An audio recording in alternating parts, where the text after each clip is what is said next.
it's kind of a source of pride. Like, I'm a climbing dirtbag. That's what I do. How to be single as a dirtbag in COVID. Timing your showers. That's rule number 1, because you're not taking one every day. And if you know you have a hot date coming up, you better shower within like at least a day before that date. The rope is free! What? The rope is free! Ah, shit! Liam's fallen into a crevasse, and I immediately thought he was dead, or at least seriously hurt. And my guts had been ripped out of my body and were being contained by my flight suit. I know a mountain lion is on top of me.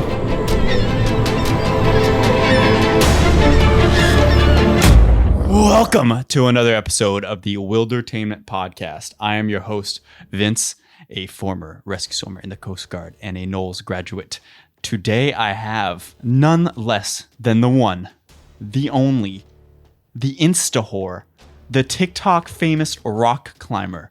If you're in the rock climbing community and you're on social media, which you probably are because you're a douche, then you probably have heard of this young gentleman who just creates very funny content online, basically taking the piss out of rock climbing, which rock climbing has become one of those sports that's really filled with douchebags that take it so seriously, like it's a religion. Climbing is meant to be serious. You need to have strong fingers and a strong mind.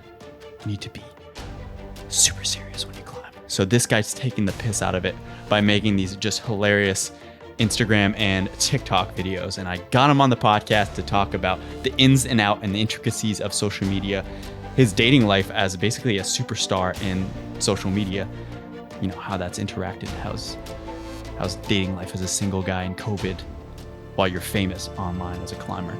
He's also a dirtbag, so we get into the ins and out of being a dirtbag in the rock climbing world. Dirtbag means you basically a climbing bum.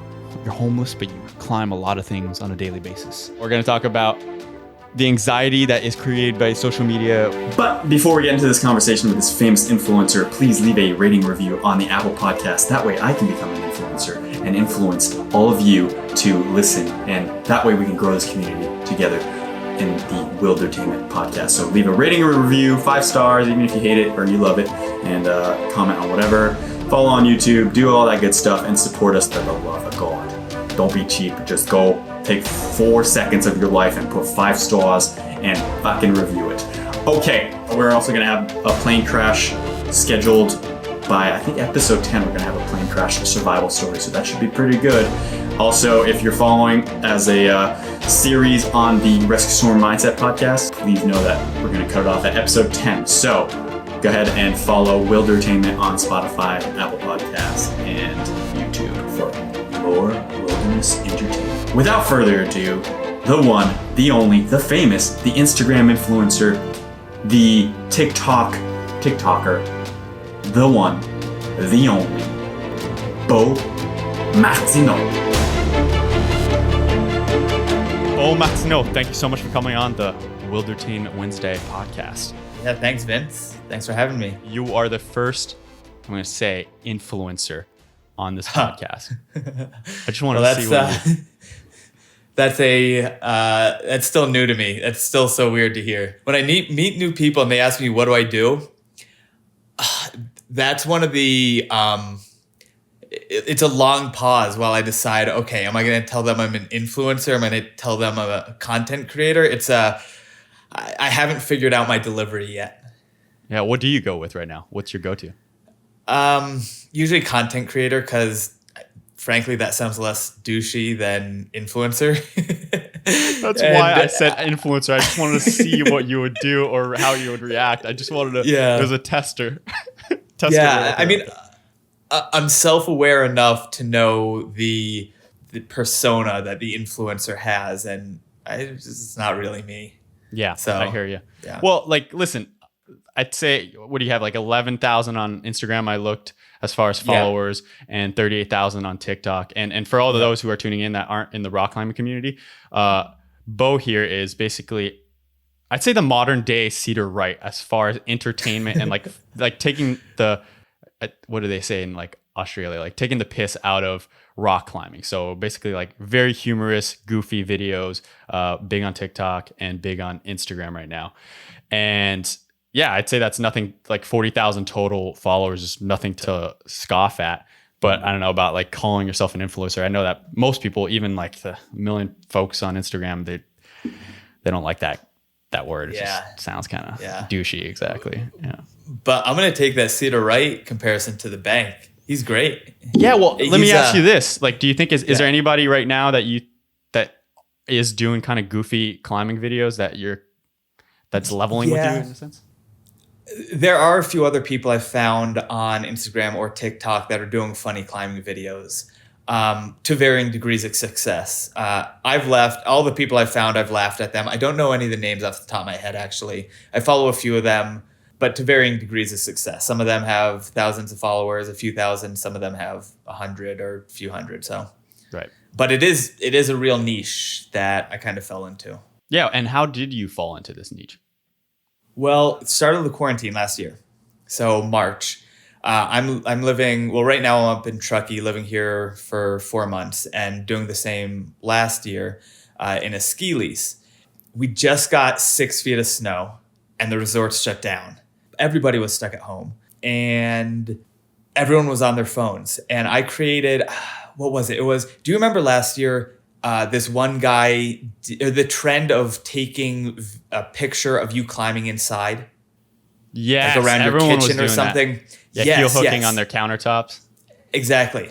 So the guy, I think was like, I don't remember who did it first, but I saw it and the very next day I did it. And so I was just early and it kind of blew up. I was like, well, that was pretty cool. And then the day after that, so 2 days into quarantine, I go out on my deck, pretend to ice climb, crawling through snow on my friend videos, pans out, and I'm on my deck.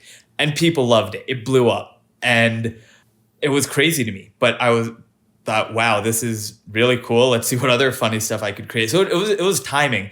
Everybody was inside. Everyone was on their phone. Everyone was looking for a way to not worry about the quarantine. And so there's a lot of luck and timing involved. But it was the booming stocks of TikTok, right? Like the stocks were exploding at that time. You could throw out almost anything and it was, well, I mean, you needed good content, but it would still skyrocket pretty exponentially in those early stages. Yeah. Yes. I was buying Bitcoin in 2013 or earlier, but it was 2020 and I was filming videos on my phone. Oh, nice. You still got Bitcoin stocks, or is that how you're affording this?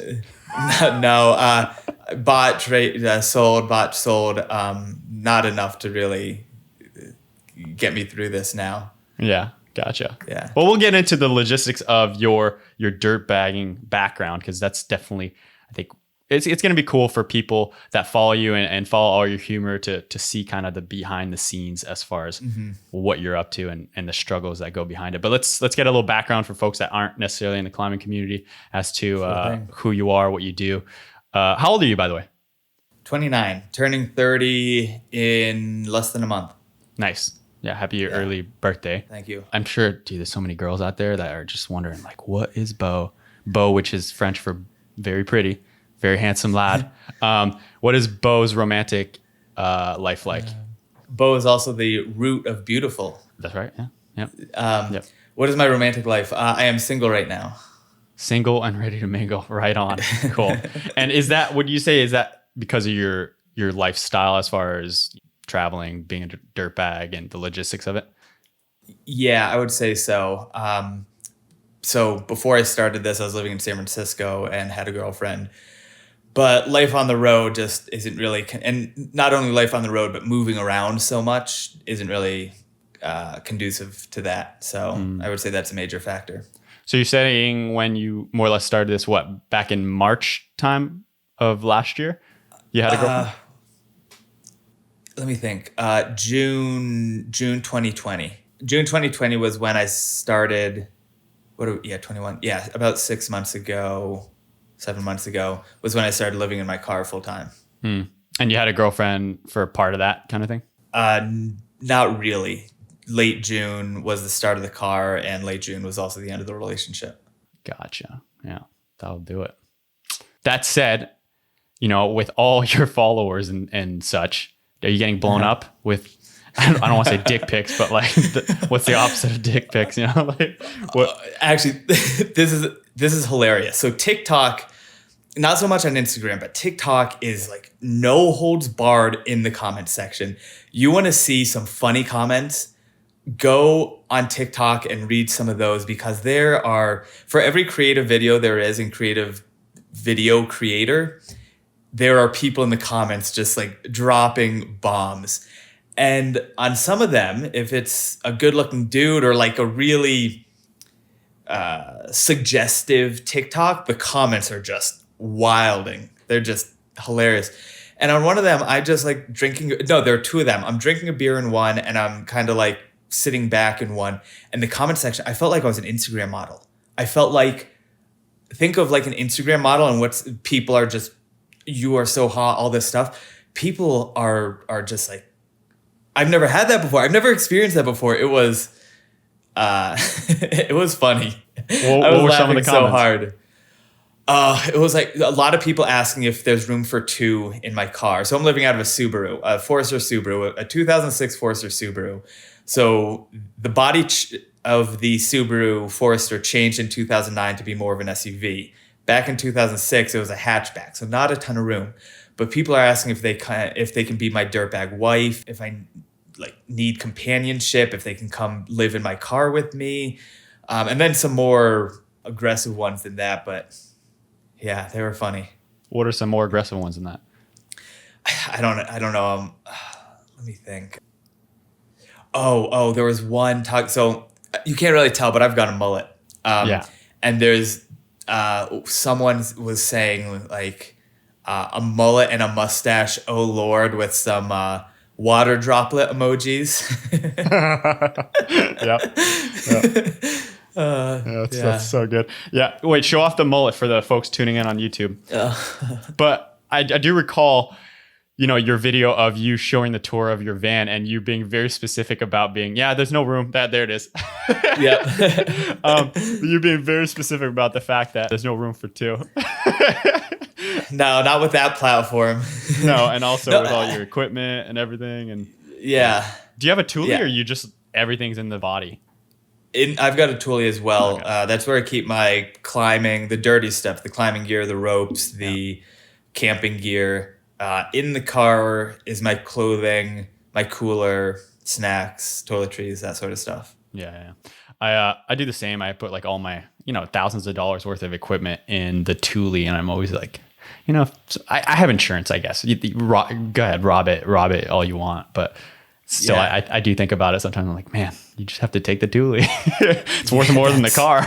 That's for sure. I also saw on your Nalgene bottles in one of your videos, it had a Knowles sticker. Did you go through that as well?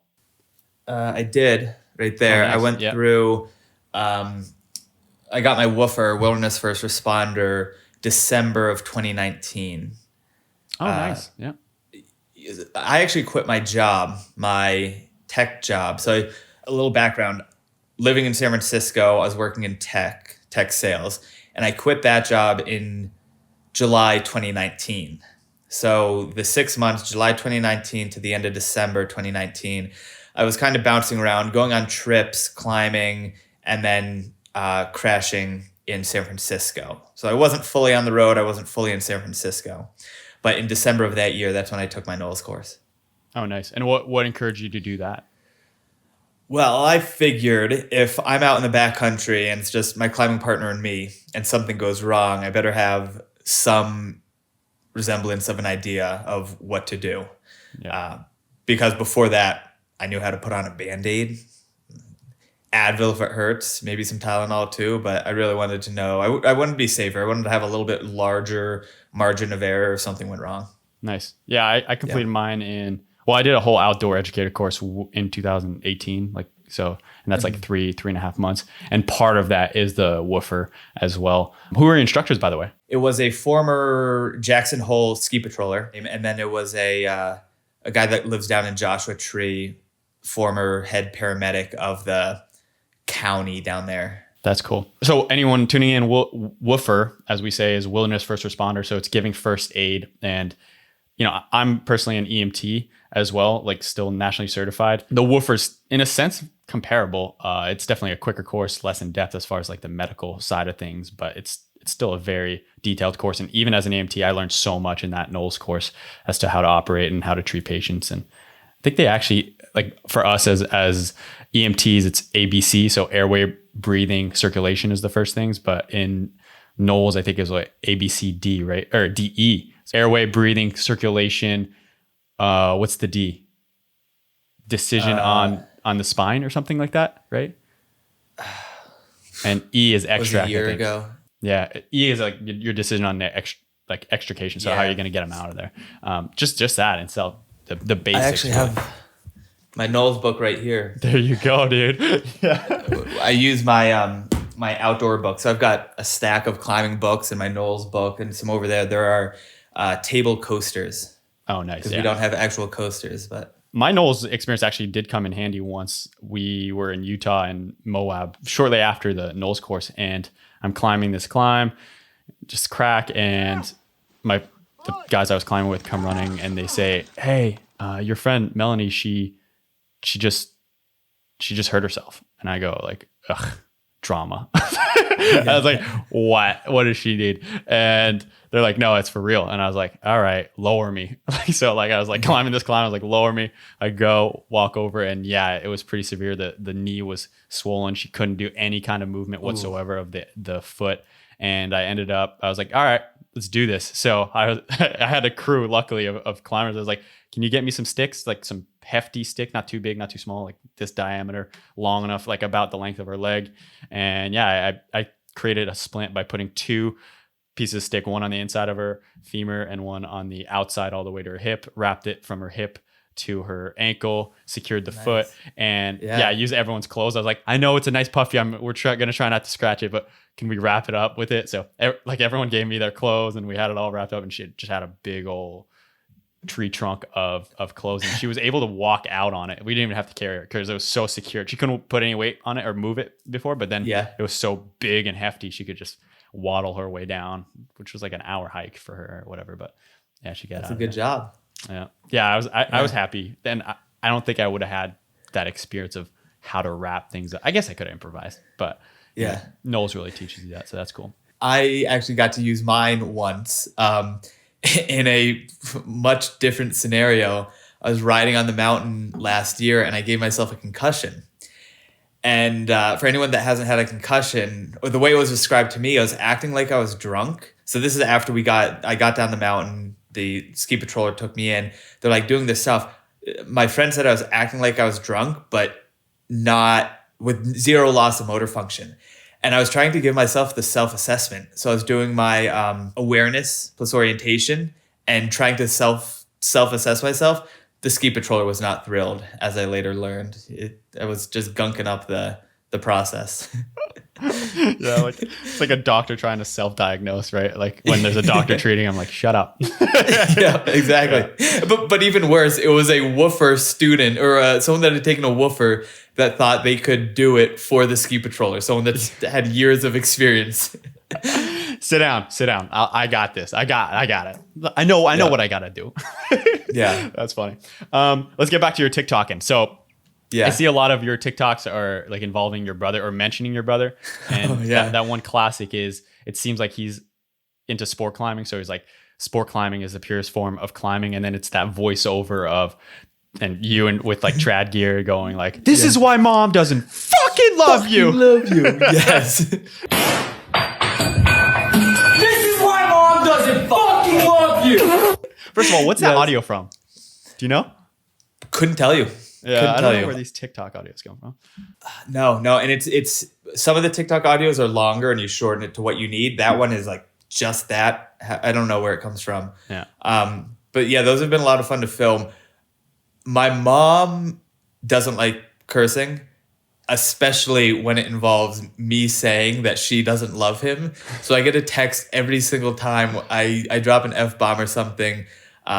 In my videos from my mom saying, "Beau, maybe you should consider not using that sort of language." Oh, that's cute. Yeah. I thought that was a really good video. It was Christmas time. Yeah. And Beau's brothers all sport climbed out or decked out. And then, there's Beau like cursing him out. But that being said, serious question. Do you hate sport climbers / climbing? No, I don't. I don't sport climb often.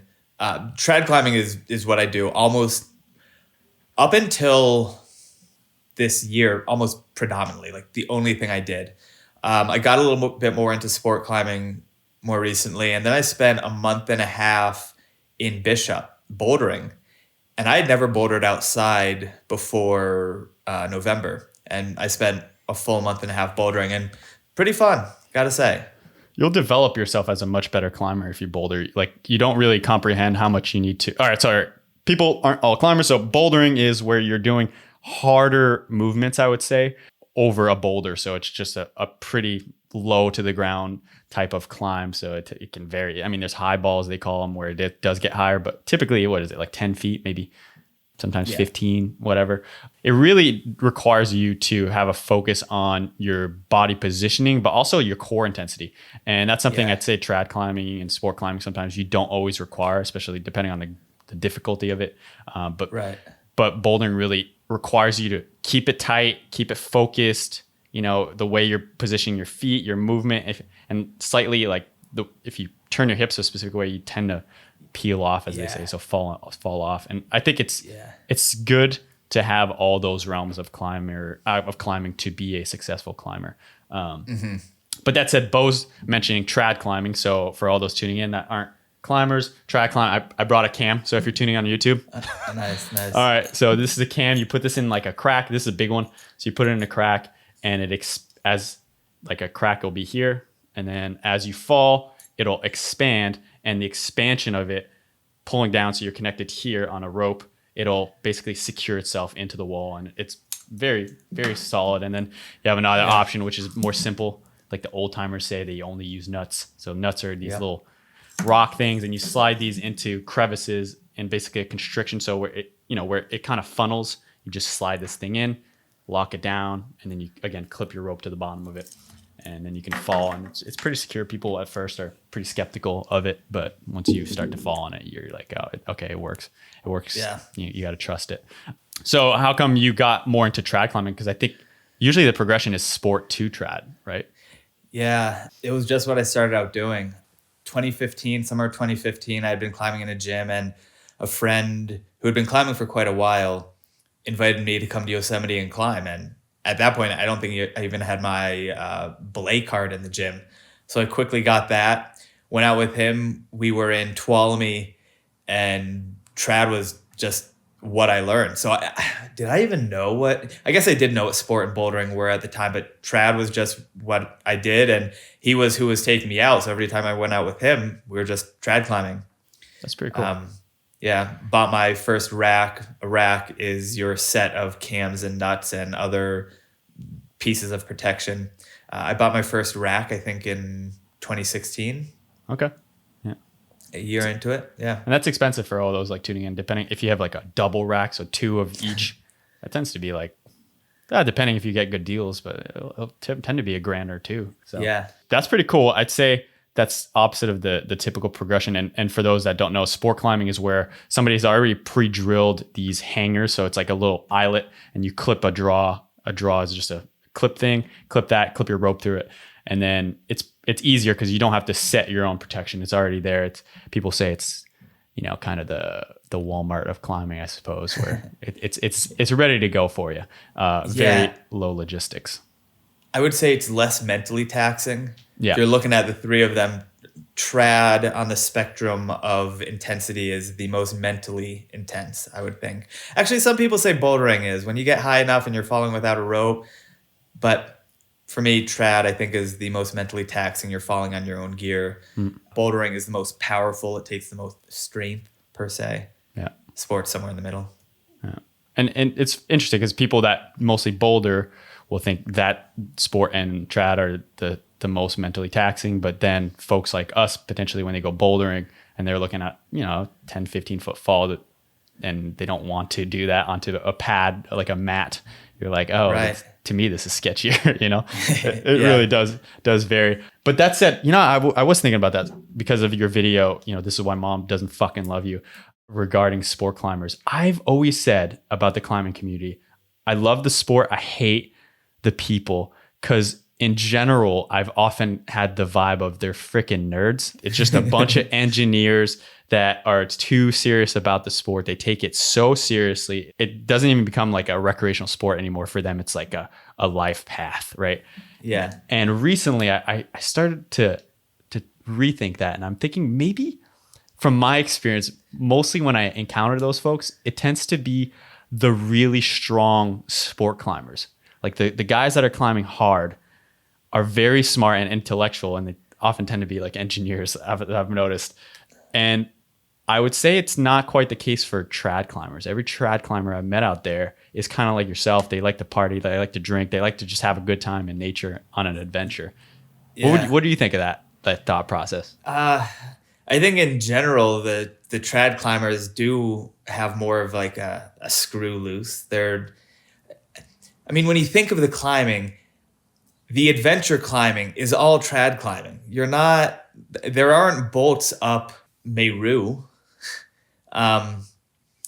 So the people that are going out to do trad climbing might have a few more screws loose and enjoy some type 2 fun a little bit more. Might be masochists. So yeah, I think that they are a little wilder, a little crazier.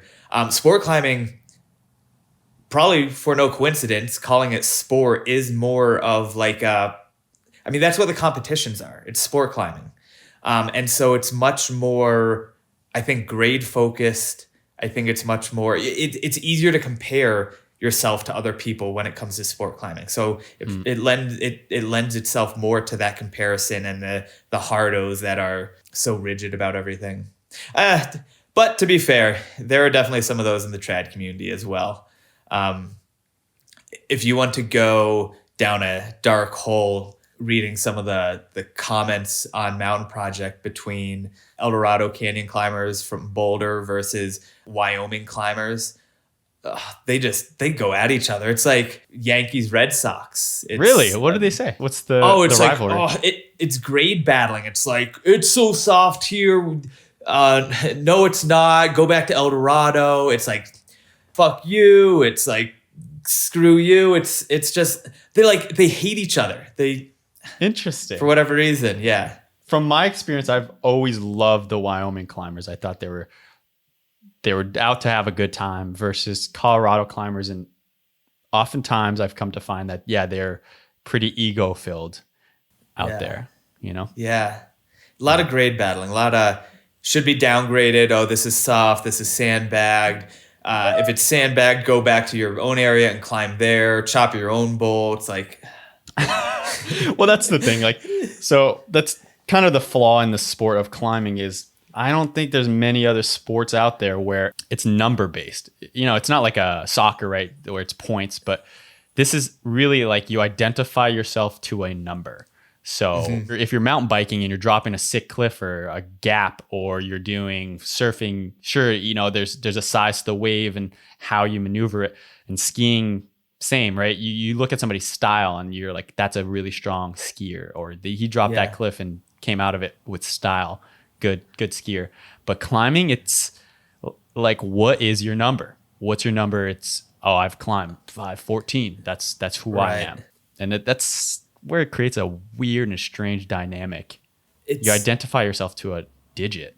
Yeah. And it's also subjective, because the 514 over there might be different from the 514 over there. Or for me, because I'm not climbing 514 or anywhere close to that, it might be a 510 over there is like a 511 or a 5.9, and the range of differences. You know what? Actually, I realized this year I kind of do have a bone to pick with the number of areas that say that claim themselves as old school grading, where 5.9 was the highest grade. Maybe they are all old school graded, but it seems like every area wants to say that they had old school grading. It's like a source of pride. So what's your bone to pick specifically about that? Like, you think it should be abolished, like all those hard 5.9s that everyone's like, okay. No, I don't think they should be abolished. I just think they should, I don't know, people should be less serious about it all. Yeah, I agree. Yeah. And that's why I really am excited to have you on this podcast. You take the piss out of climbing, which is more or less what I try to do as well, is just address the fact that these are recreational sports. You're out there to have fun. Sure, you can be super competitive and driven about it, but you're still out there to have fun. That's For sure. That's the underlying goal. And I love watching your videos and, you know, just like you out there camping. One of my favorites, and I'll probably play it as the intro of this podcast, is you, what is it, like 6 p.m. at the campfire saying, all right, I'll have one more beer. And then like 3 a.m. in the van, like that same night, like 20 deep, just fist bumping. It's good to see. And again, like Cedar Wright was kind of the face of that. And I feel like you got potential for taking it up. You know, I mean, yours are the goofy TikTok, like the modern day that. But yeah, I think it's important for the sport of climbing with all these fucking nerds. Yeah, exactly. Yeah. Before we get into your dirtbag life and the social media of it all, let's get to understand you a little bit more as a climber. What's your favorite climbing spot? Favorite climbing spot's got to be Tuolumne Meadows, Yosemite. Okay. That was the first place I climbed. Granite, love granite. It's so much trad climbing. Just a ton to do there. Great routes. I haven't been to Yosemite as a climber. I've been there as a hiker back in the day. You said Tuolumne Meadows? I haven't been there. Where's that? Yeah. That's it's higher elevation and a little bit more remote than the valley. So the valley, it's overrun with tourists.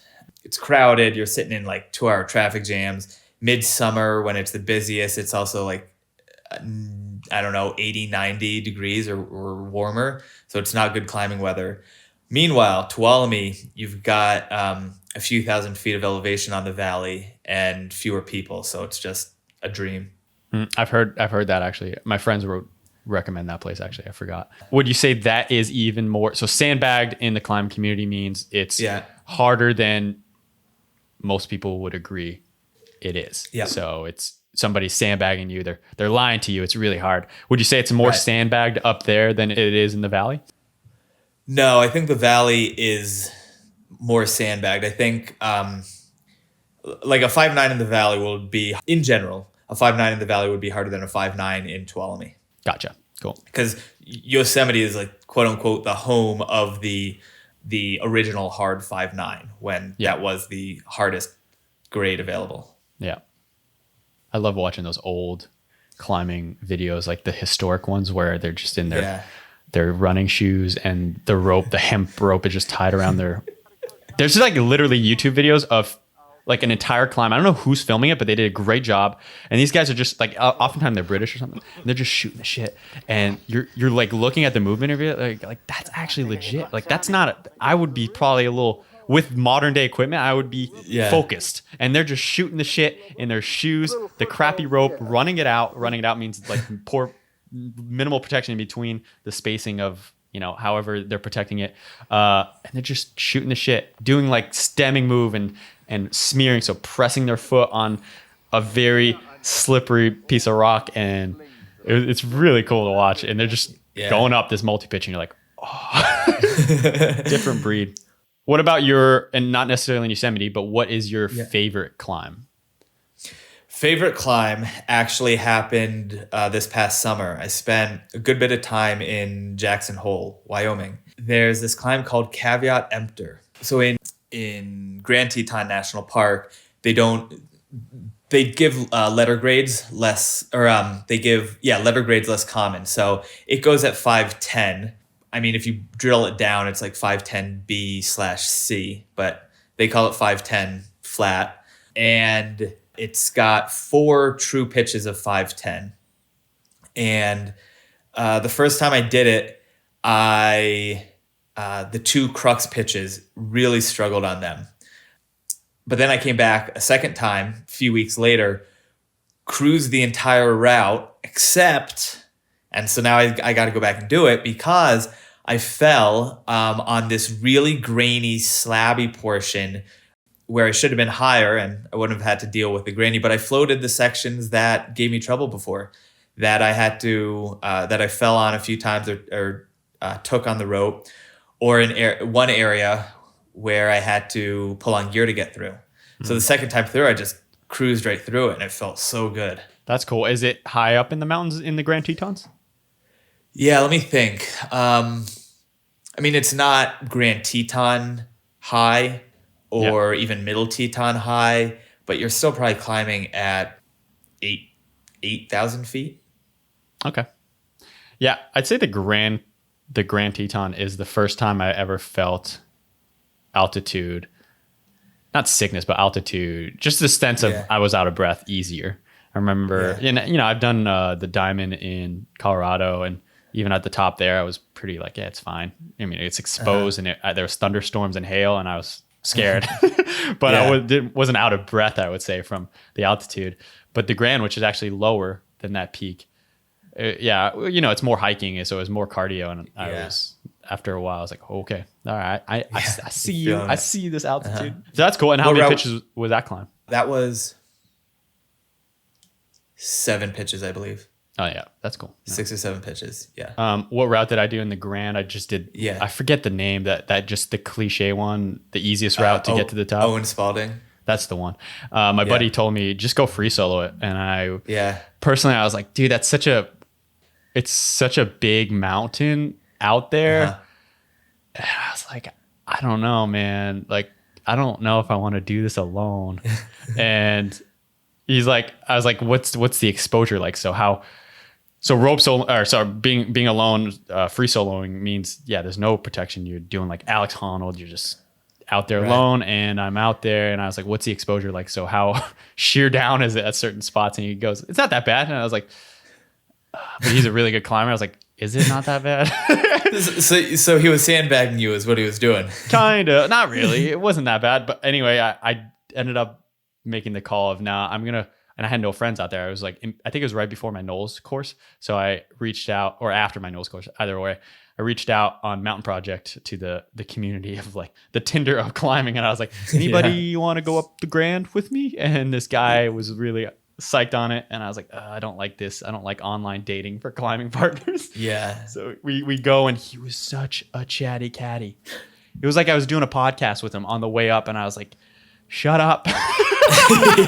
Let me hike in peace. Yeah. Well, I like to talk, but it was just nothing talking. I was like, what is happening? And a total guide moded him up. And, I got to the point where I was doing dangerous things where I think we had a 60-meter rope, but in mountaineering style, you usually keep it short, right? So you don't want the rope to swing and hit some rocks and then kill the guy behind. But me, I knew he was like taking forever. He didn't want to move, like simul climb. So like climbing together at the same time. He just wanted to pitch it out. And I was like, fuck this. So I just stretched the rope out as far as I always could. And I was like, come on, climb.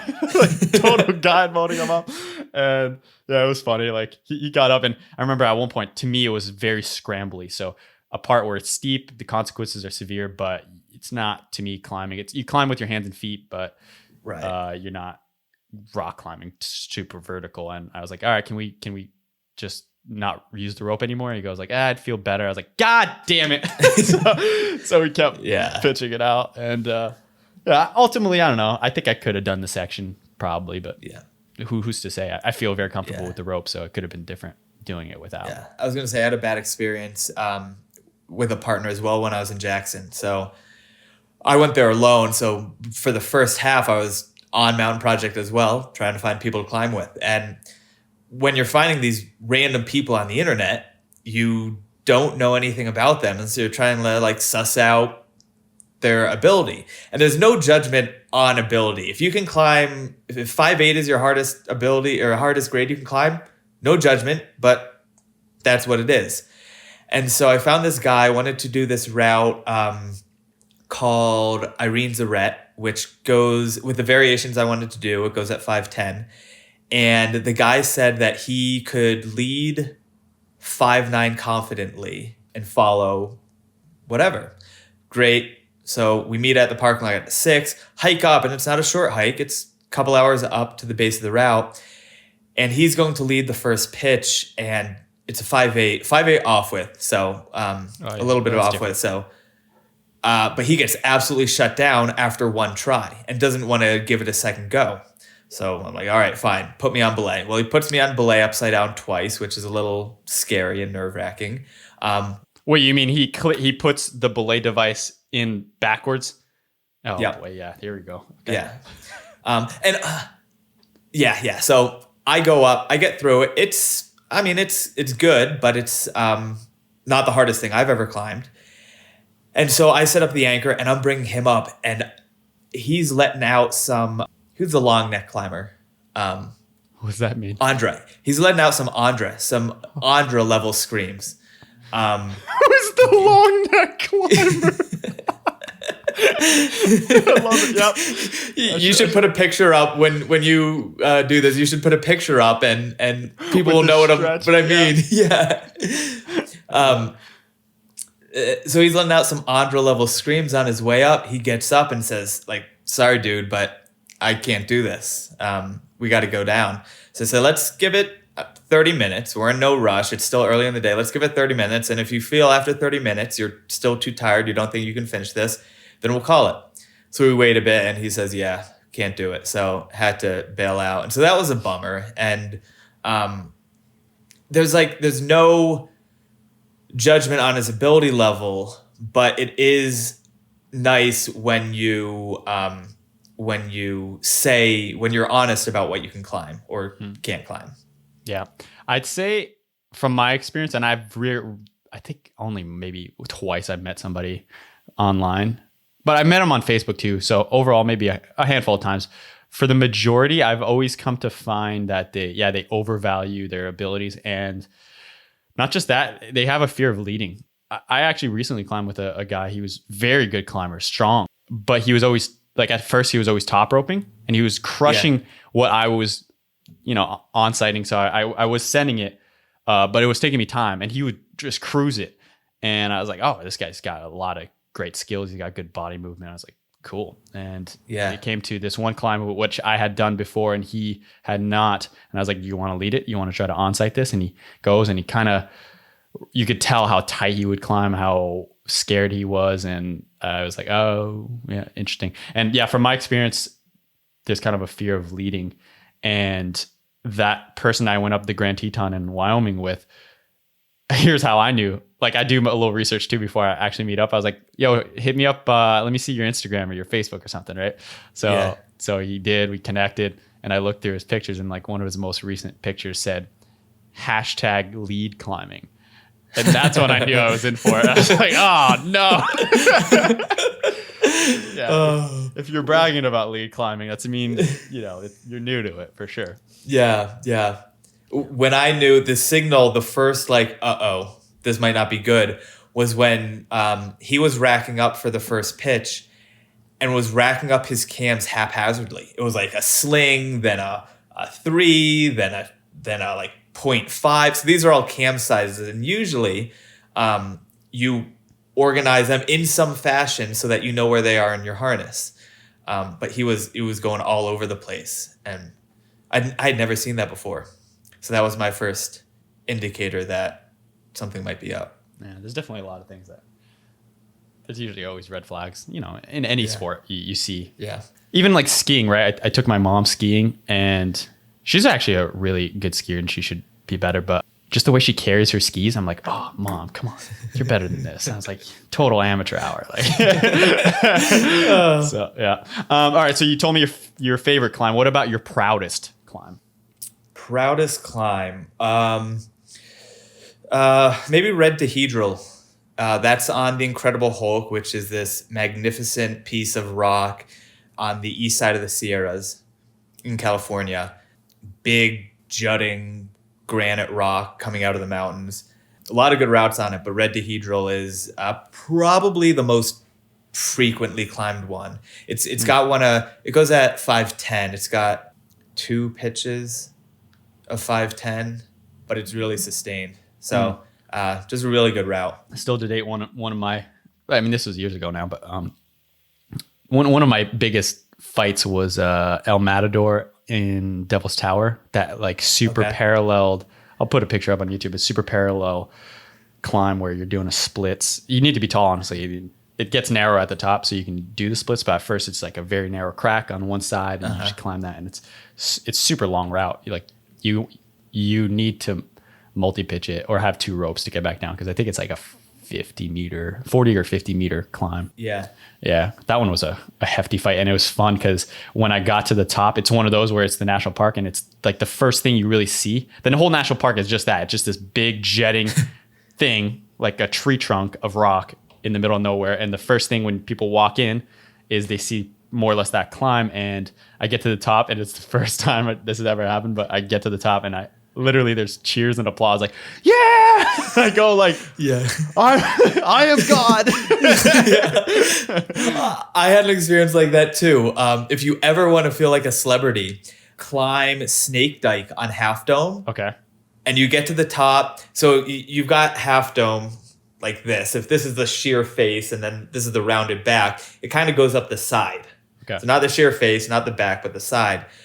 And it's easy. It's 5'7" or something. And there's one move of 5'7". But you get to the top, and there are all these tourists up there, and they're shocked. They're like, "Oh my God, did you just climb that?" Yeah, cheers, applause, everything. I've never felt cooler in my life than getting to the top, and people are just like, "Wow, Well, who is this guy?" There's always that great story of Alex Honnold, the guy the most renowned climber probably in the world, and the guy that climbs without a rope, and he's doing one of this revolutionary climbs up Half Dome in Yosemite there, and it's a very hard climb, and he's struggling for his life, very death-defying, right by like the top, so that he can hear the tourists taking pictures up there, just having casual conversation, and he's holding on at the millimeter of his fingertips, debating if he's going to do the next move because he doesn't trust whether or not his foot's going to slip and he's going to fall to his death. And he decides to do it with the compromise that there's like some kind of draw or a bolt or something that he's like, if I fall, there's a maybe 30% chance as I'm falling, I can grab this thing and save myself. So he decides to do the move and successfully does it. And he tops out. So he gets to the top of Yosemite or Half Dome, and he thinks he's going to be literally Jesus of the rock, right? Getting up to the top, and he's just expecting like adulations and pictures and everything. Gets to the top, nobody bats an eye because nobody can comprehends that he just came up the face because he doesn't have any climbing equipment. He's got nothing. Nothing's jingling and jangling. He's just there, and people are like, "Oh, he's just another tourist that hiked up," and he's just like, a part of him's a little heartbroken. He goes like, "Damn it!" So he starts hiking down, and he's hiking down barefoot because all he had is his climbing shoes. And anybody that's worn climbing shoes knows it's incredibly uncomfortable to hike in. So he hikes back down this long hike back to the valley, and on the way, people are incredulous as to what you're hiking without shoes, dude. You're gnarly, man. He goes like, God. Yeah, that's funny. That's what they're shocked by, not that he came up the rock. Yeah, that was cool reading that in I think I read that in a book recently. Cool. I see that you drink a lot in your TikTok videos. Do you ever drink and climb? Not really. No, I can't really say I have. I mean, after the climb for sure. Maybe a summit beer, even if the descent isn't going to be too bad, if it's a walk off or something.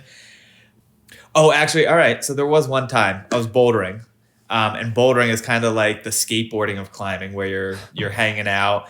I like to joke that if there aren't 3 beanies, a few DSLRs, and a boom box, maybe even some shirtless people, you're not bouldering.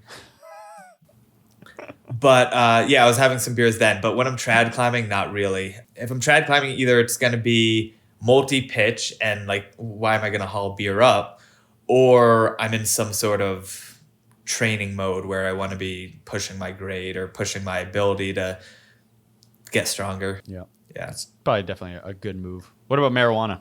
That being pretty much illegal now.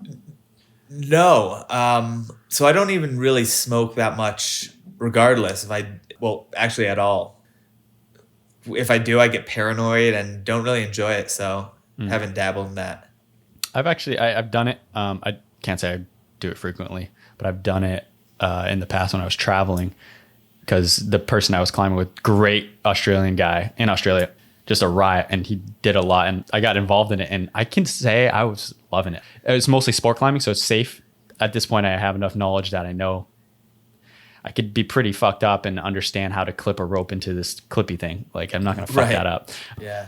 So I would do it, and it would really get me in a admiring place of the rock and seeing the beauty and looking at the little pixelations and just the sparkles in the rock. Yeah, the little crystals. And I'm like, wow. And I really get in tune with the flow of it.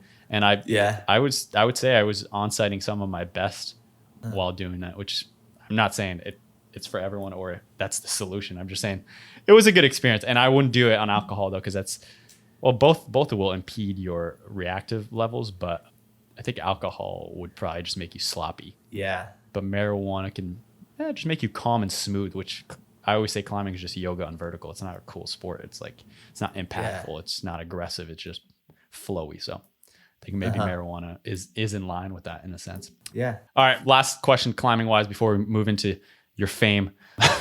Worst climbing predicament you've gotten into? Or your biggest epic?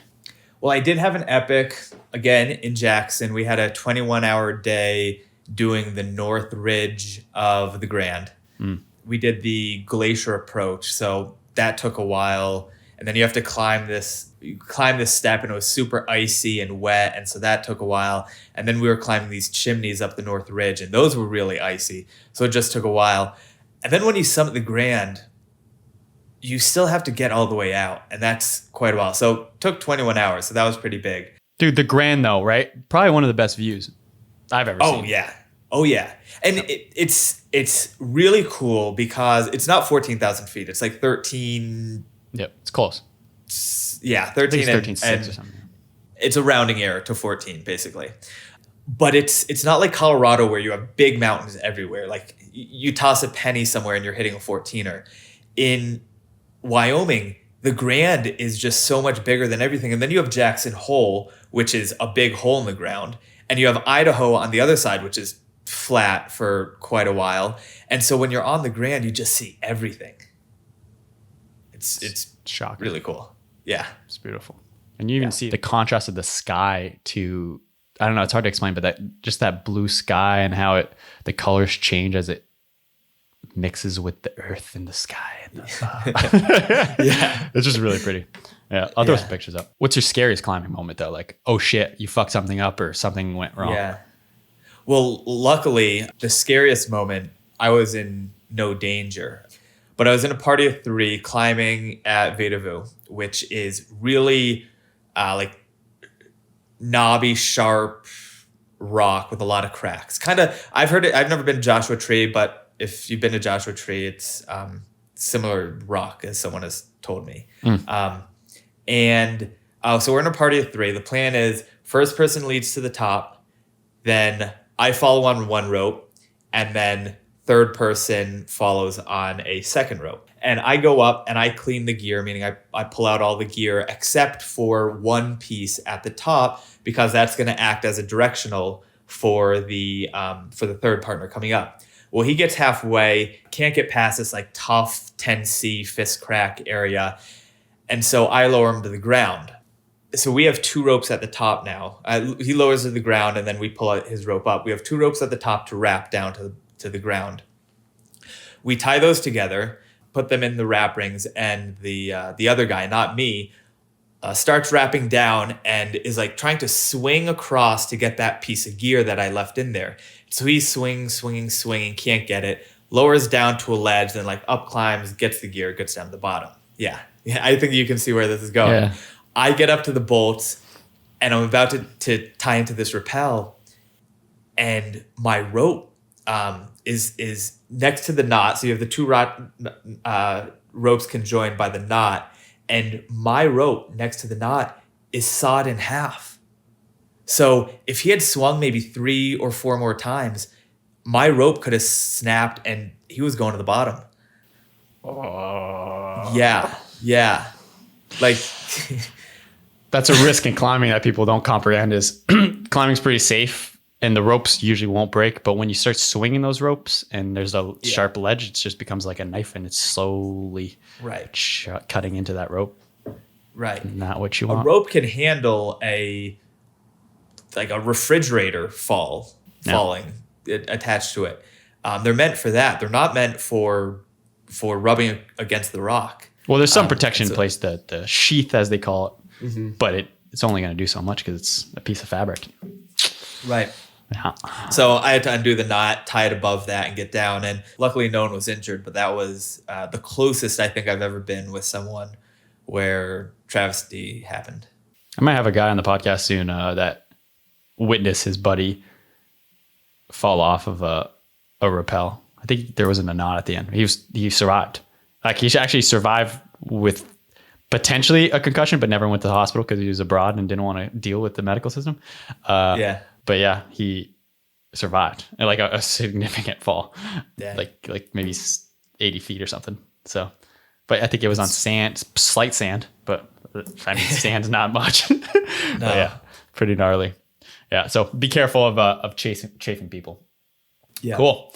All right, let's get into the logistics of, you're kind of renowned on the social medias as the dirtbag climber, right? Would you say that the whole dirtbag climbing movement has grown exponentially over the past couple of years?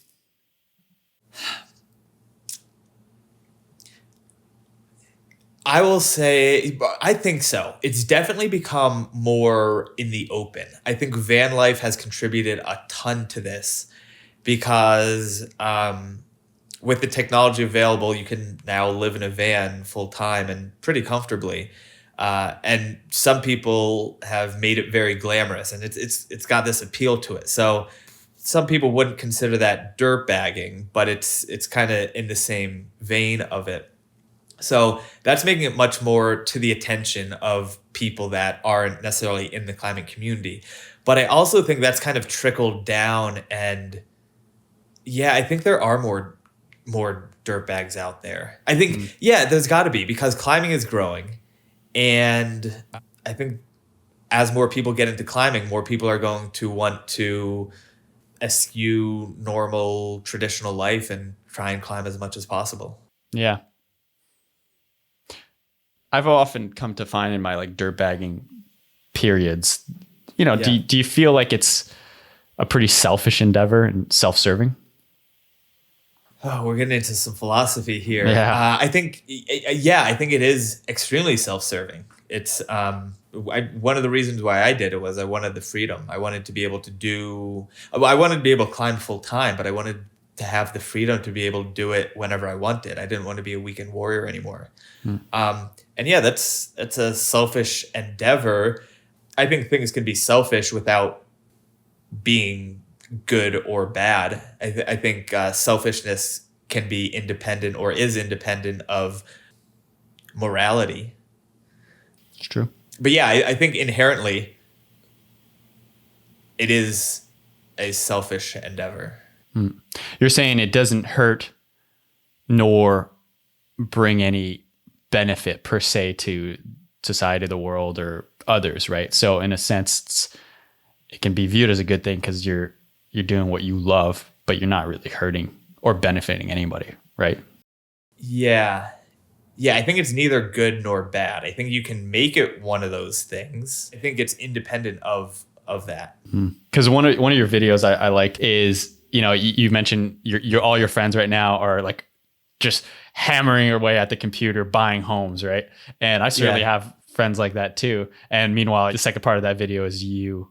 Again, it'll be on YouTube, but the second part of that video is you kicking it back with a beer and being like, I don't have much, but at least I'm free. Yeah.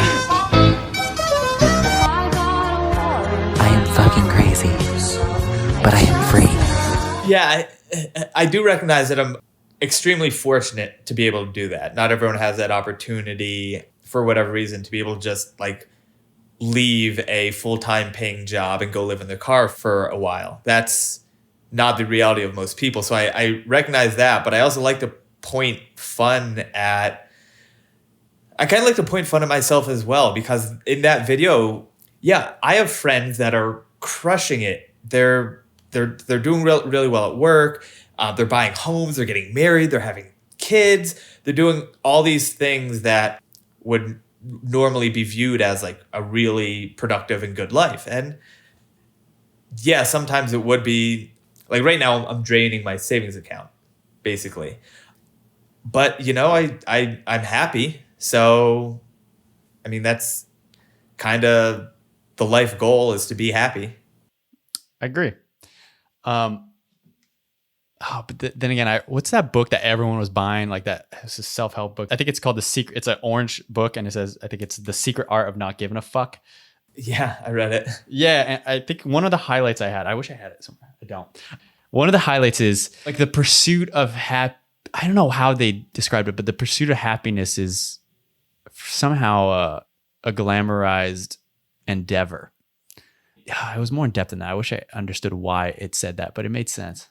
The thing with the subtle art of not giving a fuck. That's the one. The thing that stuck with me from that book was it's all right not to be happy. Not everything. As humans, we like to put happiness on a pedestal and like glamorize it, and it should be what you're feeling at all times. But in reality, that's not the case, and the difference between what you think you're supposed to feel and what you actually feel causes this like internal conflict.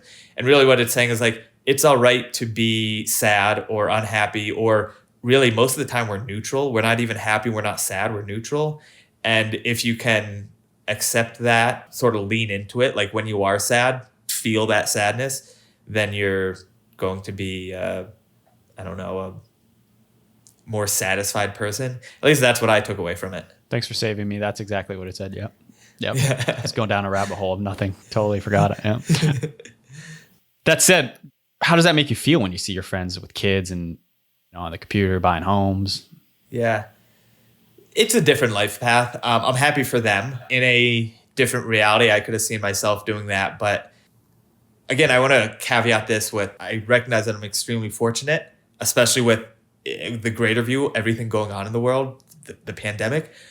But the last year was incredible for me. It was like fantastic. I've never felt more free. I got to climb all the time. That was really good. And if I stayed at my job and kept working instead of quitting, yeah, I'd have a lot more money in my bank account. I'd definitely still be climbing, but I wouldn't have started making videos. And my passion now is, to be honest with you, my passion is actually the video editing. It's not even the filming part. It's the video editing. That's really fun for me. I'm a horrible actor. It takes me so many takes to get a good cut of or something I'm satisfied with. Like even the this is why mom doesn't fucking love you.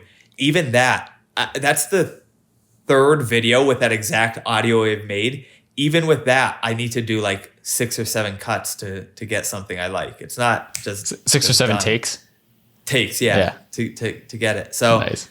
I mean, I found something in all this, quitting my job, that I really enjoy. And so I'm happy about that. I'm thankful for that.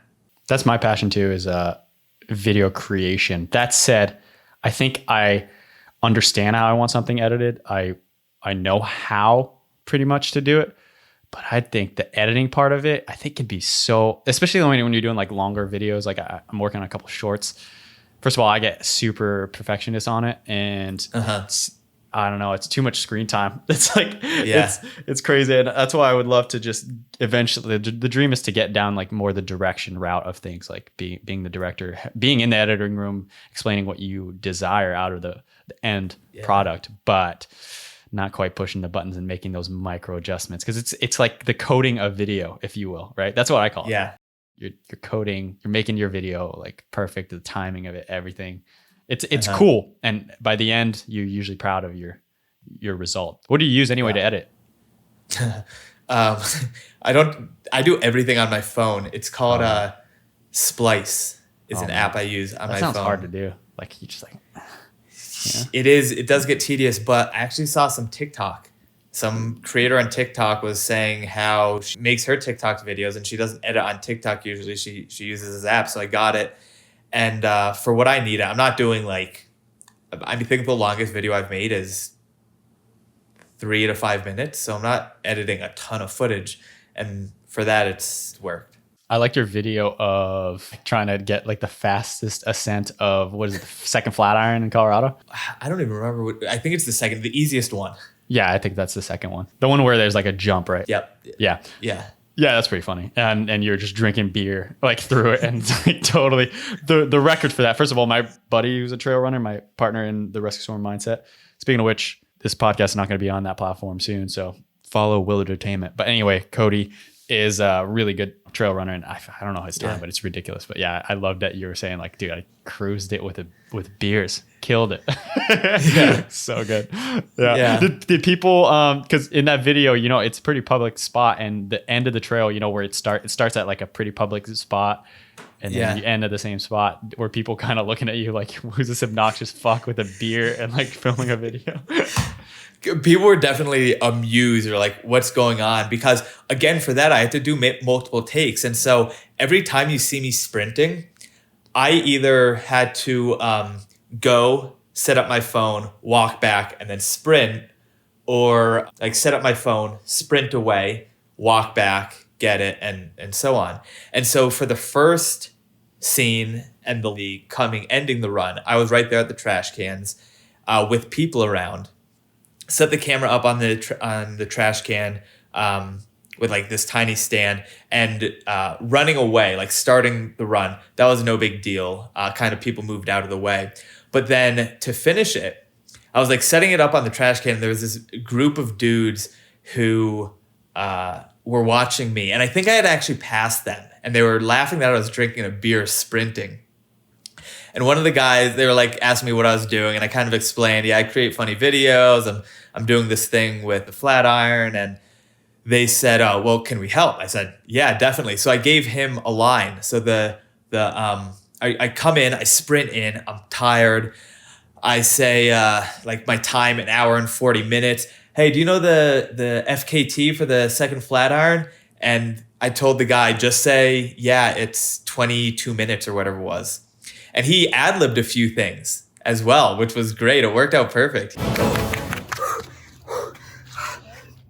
Hour 40, 46. You know the FKT for the second? Yeah, it's about 26 minutes. 26? 26. You gotta be shitting me. No, man. He really sold his part, but it was just a guy I grabbed off the side of the sidewalk and told him what to say. That's so good. I love that video. That was a longer one, right? More or less. Like yeah. That was 3 or 4 minutes. Yeah. Are you on YouTube? No, I'm not. That's on the to-do list. Mm-hmm. Start a YouTube page. Well, you can certainly share some of these, and I'll put the clips up for those. Yeah. That's pretty cool. Back in the day, I was doing the first flat iron, which tends to be a kind of a more significant solo. I think it just goes at 5.6, but it's pretty heady 5.6 slab in my opinion. Right. Especially when you break it down into like after a while you need to just do it in trail runners or approach shoes. I was just doing it in approach shoes back in the day, and yeah, my goal was to get it under an hour, which I thought was significant. And I got it in like 58 or something like that, or not by much, like 57, something like that. I forget what it was, but that was a fun mission, and that's huge in that community in Colorado, is kind of climb fast. Yeah. Like the flat iron times. Yeah. And I believe the actual record for that is, I want to say like 30 or 28 or something like that. Crazy. Dang. Like, I don't understand. He's probably not using his hands on the climb or something. It's ridiculous. Running up it. Yeah. So I actually had a little bit of a hard time finding the actual FKT for the second flat iron. To be honest, I don't even know if the number I said in the video is accurate, because the second flat iron is so easy. It's like not a record people really go for. And so I grabbed that number from a comment of a guy saying, "Oh yeah, I think somebody did it in this," and that's what I went with. No, I think it is something that's done quite often, actually. Oh really? Yeah, I think it's actually a big to do, and it's the reason it is such a big thing is because it's easier. Like, it's not really that climbing. It's more like aggressive hiking, scrambling, as they say. Yeah, I'd have to look. I don't know. I can't find it right now, but. Yeah, it'd be interesting to see where my buddy did it at. Yeah. Cool. And so in your videos, let's get into your dirtbagginess and the fact that you're not in a fancy van lifer van with the fancy shower and the freaking little oven. You're living in a tiny 2006 Subaru. So, yes. In one of your videos, you can see you don't have much headroom. Like 6 inches of headroom. I love that when you're explaining it, you're giving the tour. You're like, a lot of people are like, "What do you bonk your head as soon as you get up in the morning?" And you're like, "No, it's not a fucking cartoon." Yeah, it's not like people think like when you wake up. I don't know who does this, but when you wake up, you just like immediately sit up. So those were some of the TikTok comments I did. On one of the videos that blew up on TikTok, I'm like in my platform, in my bed, in my car, and they're like, "Get out and do the video." And a ton of comments were like, "How do you not hit your head every morning?" It's like, well, I'm not a fucking idiot. I don't slam my head. It's like, but yeah, it's about 6 inches of headroom, and I've got this. So it is a 2006 car, but it was like the top trim model or whatever. So it's got this really big sun moonroof that slides all the way back so that the second row of seats is almost totally below this sun moonroof. Yep.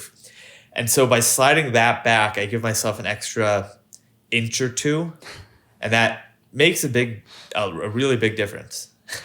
God, I love you, buddy. It's so good. Dude, my extra inch or two.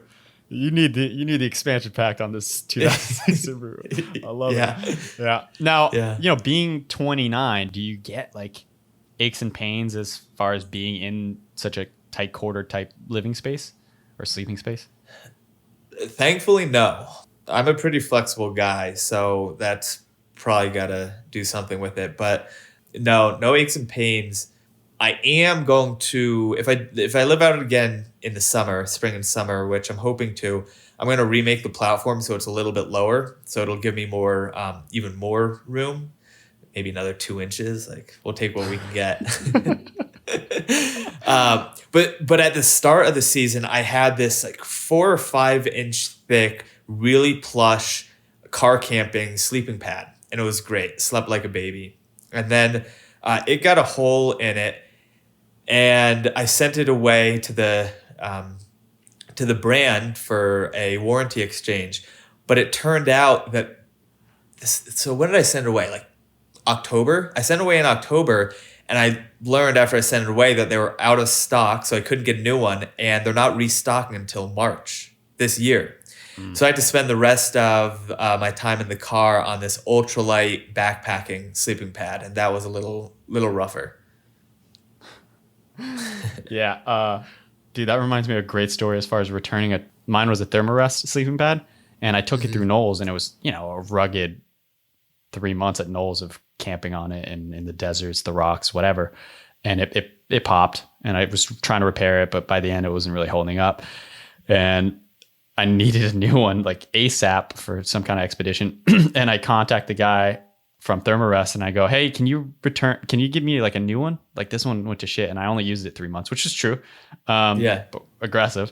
And he's like, "Yeah, but you need to go through like the process of returning it and stuff and like sending it in, and we'll evaluate it." I was like, "Dude, I don't have time. I got an expedition in like 2 weeks." And he goes, "Well, I don't know what to tell you." So I'm like, "How about this? How about I send you a video of the issue so you can really analyze it?"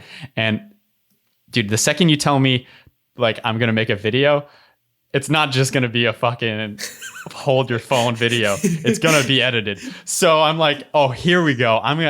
I need to make this entertaining for this guy." So I'll try to throw it up on YouTube, and it's freaking hilarious. I went on this like Google site of the Star Wars credits, and there's a thing, and you can write your text in the Star Wars format, and it'll blow it up. The stars, the font, the yellow, and like how it like trails away. And it was basically the entire story of this Thermarest's life and how it just fell apart in front of me.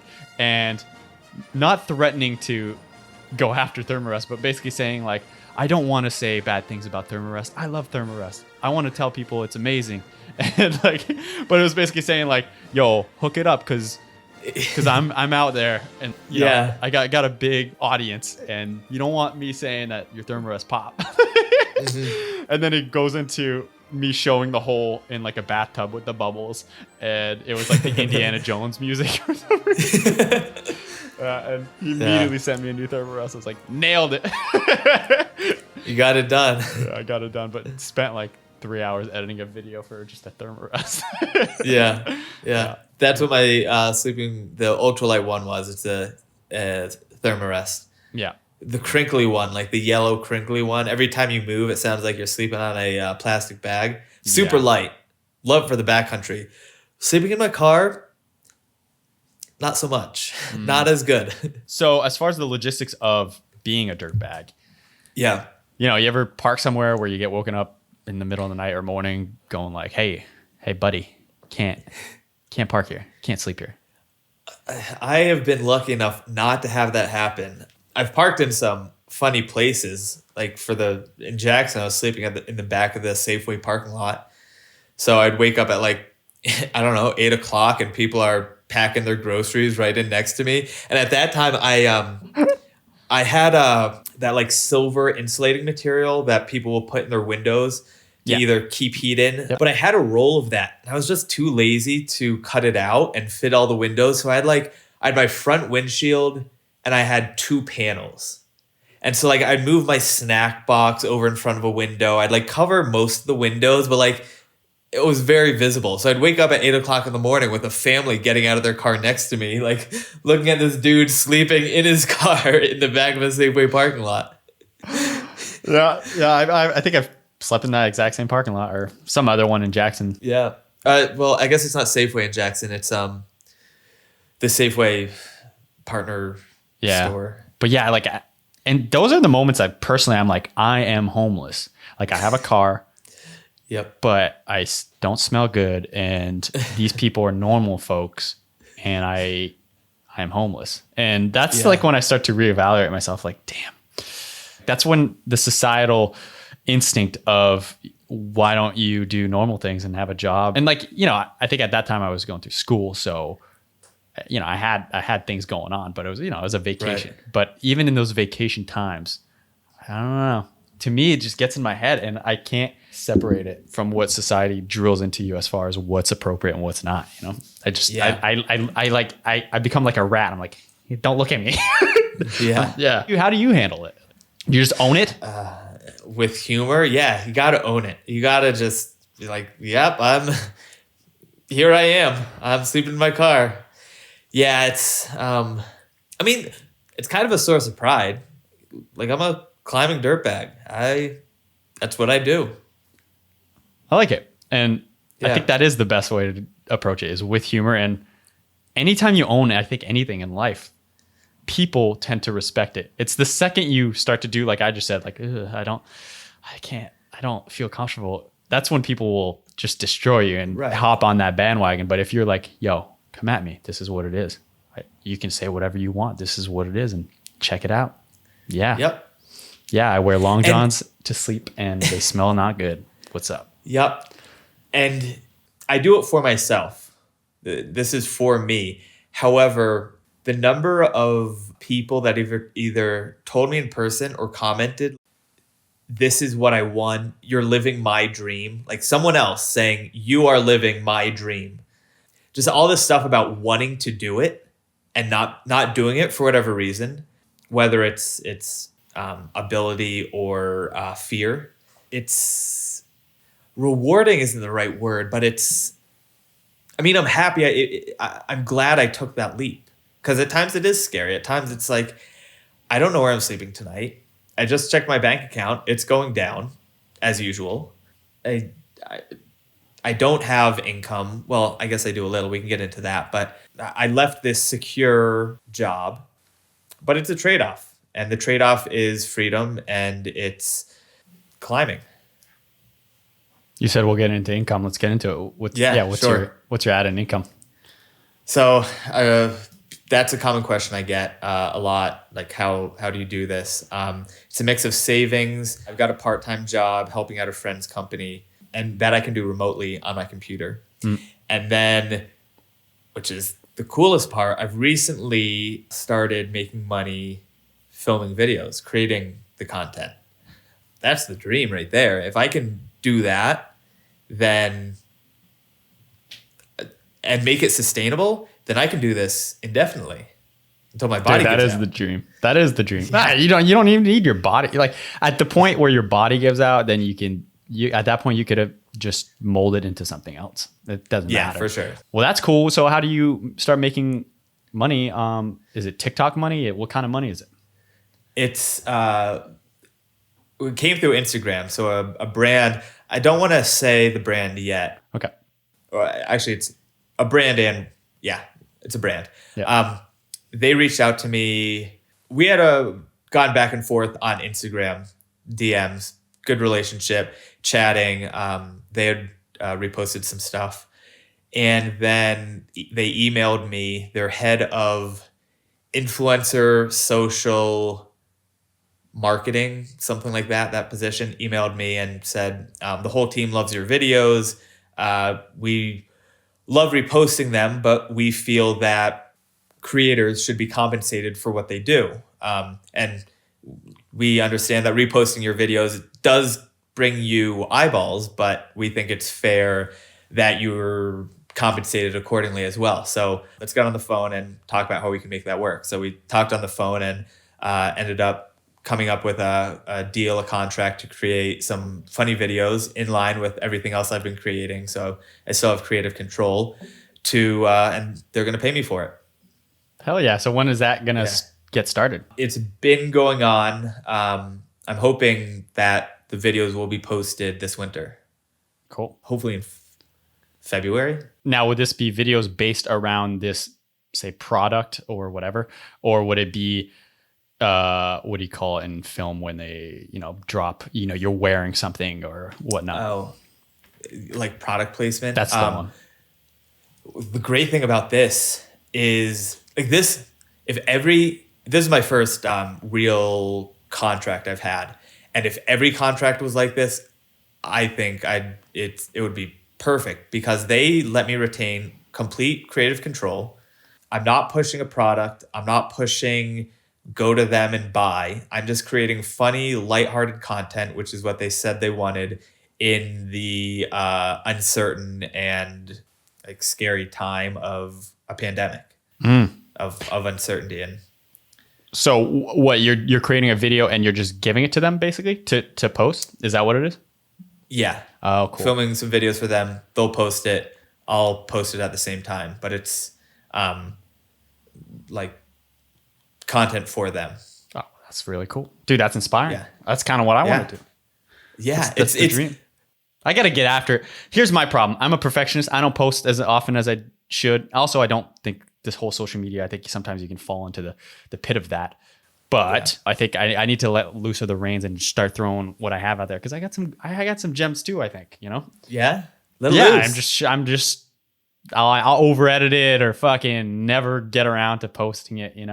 So I think I'm inspired by you, Beau. I think that's really cool, and I think what you got like 11,000 followers on Instagram, which is not that much, I would say, in today's era, but it's significant. And already getting hit up by a brand wanting to pay you to do what you do. That's a dream for me as well. Yeah. It's really cool. Yeah. Happy about it. This was recently, like when you were still in the 11,000 followers range on Instagram, or? Yeah, it was, we started talking in late fall. So whatever I was at around then. Yeah. Yeah. Well, that's really cool. That's inspiring. And that's why I think it's really cool to have you on the podcast, is because you are unique. You are delivering a product. It's not product, but content, if you will, or fun entertainment, wildertainment, if you will, on your platform. And you're getting people, I don't know, you're just taking the piss out of the sport of climbing, which is so needed. Yeah. Everything's inspirational. It's all Instagram quotes like, I climbed this and I went through the journey of the grade and I don't care. Yeah. I just don't care. All the climbing video, not all, but like a lot on YouTube, you're like, beautiful cinematography, well done. But the premise, the underlying script, if you will, is inspirational. And I'm like, dude, I don't need to be motivated about climbing. Like, yeah, dude, you get after it climbing. That's what you do. Like, right. Sure, some people have more inspirational journeys than others, but like, it's getting redundant is what I'm saying. And I think it's really cool. And I bet you down the road, if this works out for you, you'll probably get into making maybe some longer shorts, for brands and stuff. So, and hopefully down the road, we can maybe team up and work on that too together, That would be cool. Great. Yeah. If the borders ever open up again. Yeah. One of the fun ones to film, poking fun at this whole seriousness, wasn't even about climbing. It was about the Dirtbag skincare routine, because you always see these influencers like, I get so many questions about my skincare routine, so I thought I'd share. I was like, are people really asking about your skincare routine? Do people really care that much about it? It's like, give me a break. So I was like, well, I'm an influencer now. I got to do it. So I released my my skincare routine, which involved washing my face with a wipe and then saving it for later because they're multi-use, exfoliating with dirt, and then moisturizing with sunscreen. And the pickles at the end, dude, to top it The off. pickles. I'll put that on YouTube too. It's so good, so good. I just showed that to my friend here, and yeah, it was beautiful. I loved it. Yeah, taking the piss out of it once again. Right. Now, yeah, you brought up COVID.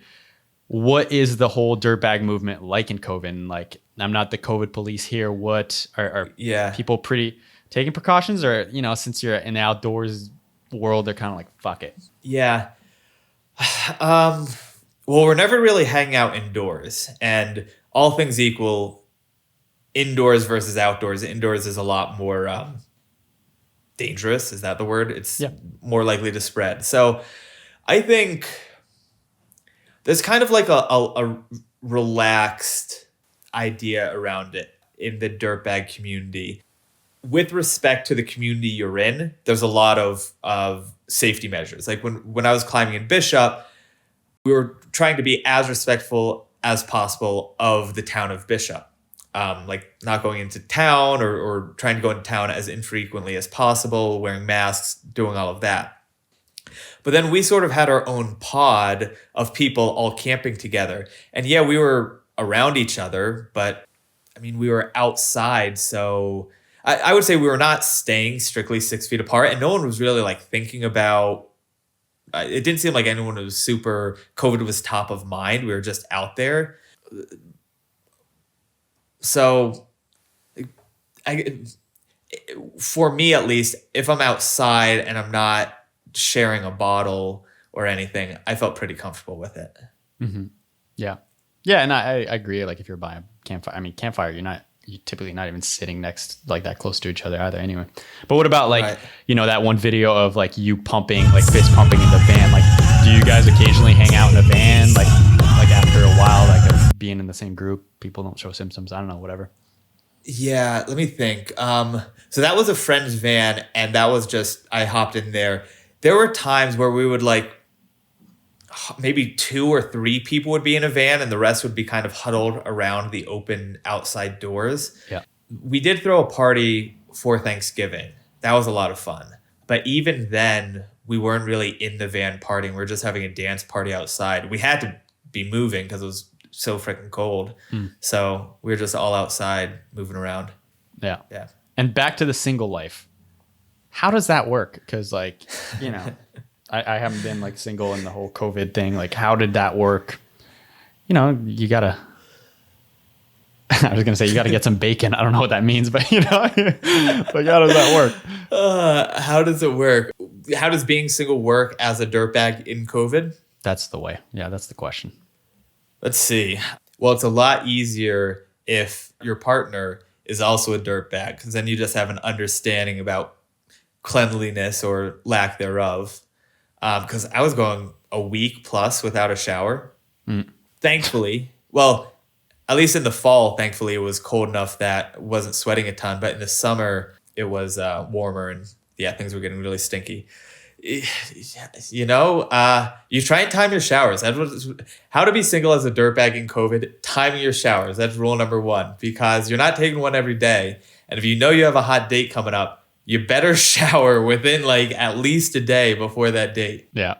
One of my moves back in Australia or something in my dirtbag time. I was like, oh shit, this is going down. And I was like, it's wet wipe bathroom time because there was no showers. Yeah. So I wet wiped everything head to toe. Yeah. And I felt quite cleaner, to be fair. But yeah, there was no shower. So in Jackson, it was a lot of jumping into a cold stream and just kind of like wiping yourself with your hand, which I think might be better than a wet wipe, because at least like the dirt washes away instead of like smearing it around. But again, it's not perfect. Does it ever get so cold that you're like, it's not worth hooking up? It's not worth it.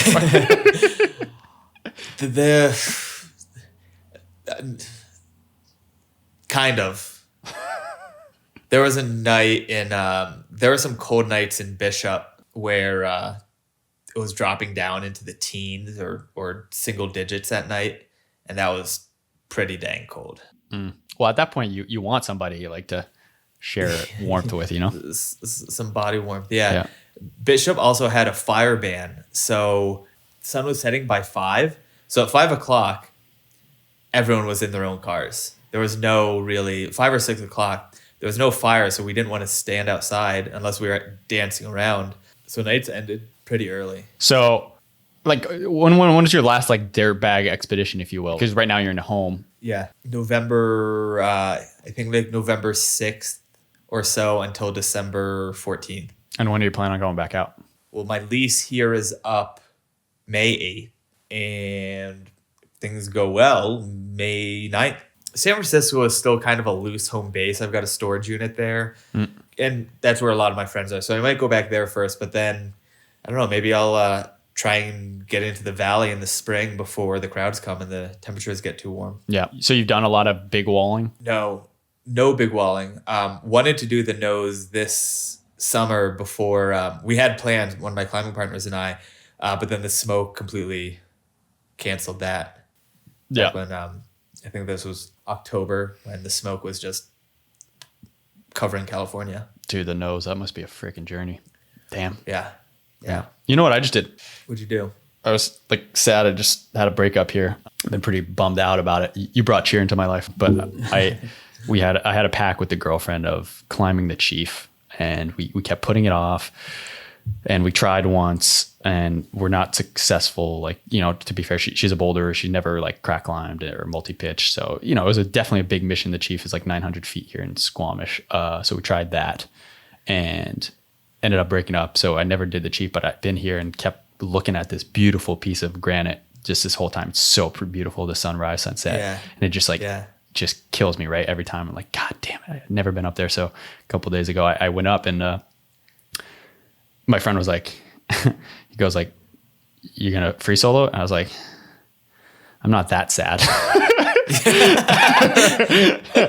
And I was like, no, I'm a lead rope solo it, which is just another journey in itself. And so I spent like only 2 hours one afternoon trying this thing out, like, you know, the system of lead rope soloing. So it's like with a cache, they call it. So you got a little extra loop through a micro traction. And so it's like a little blocking device. And then you have it running through the gree. So gree is basically what's catching you, but you have an anchor at the bottom. Then I basically just practiced for 2 hours. And then like the next day I was like, fuck it. I know it's going to take forever. I'll figure it out. And I set off at like 3 a.m. Took me 16 hours to do this. Cause what you have to do, right? You got to climb it, cut your rappel back down, climb it again, and repeat the process. So in a sense, you're ascending and descending this 900-foot cliff, 3 times. Dang. And so it took me like all day. I was super exhausted. Everything was broken. Cow. But you know, that was my own fun El Capi type journey. I'm just like a little sufferfest. Yeah, it was more like the endurance of it, right? Like I was pretty bummed still, and like I can't say I was like super psyched and like driven to get good time. I was just like just doing it, and like it was a good meditative getting it done process. And I was like, I'll get nice. It started raining by the end, and I was like, yep, it's what it is. But what really cheered me up is I was on this 10C part. Last pitch is the hardest pitch, and it was, you know, everything was soaked, and I was like, dude, it'd be cool if I could, you know, free, because it was free climbing, the whole thing, not aid. So I was like, it'd be cool if I could send this. And I tried pretty hard, but, you know, my body was so broken at this point. Everything is wet. I'm cold. It's like winter, you know, in Canada. And I'm like freezing. I go up and I'm like just working it. And, you know, this whole system drags you down. Like if you don't have it dialed right, and like it was dragging me down. I'm like, come on. And sure enough, I was like, dude, I'm going to fall. And you don't trust it, right, that much for the whipper. And I just like, down climbed like in fear and tried to grab like this purple cam, and like it slipped out of, because it was wet, it slipped out of my hands. I was like, no, like thinking this is not gonna hold, but sure enough, like I like scratch down the wall and like it catches. I'm like, oh, thank God, and like that was the highlight of the day, just going like, woo, Yeah. Just getting that out. Yeah.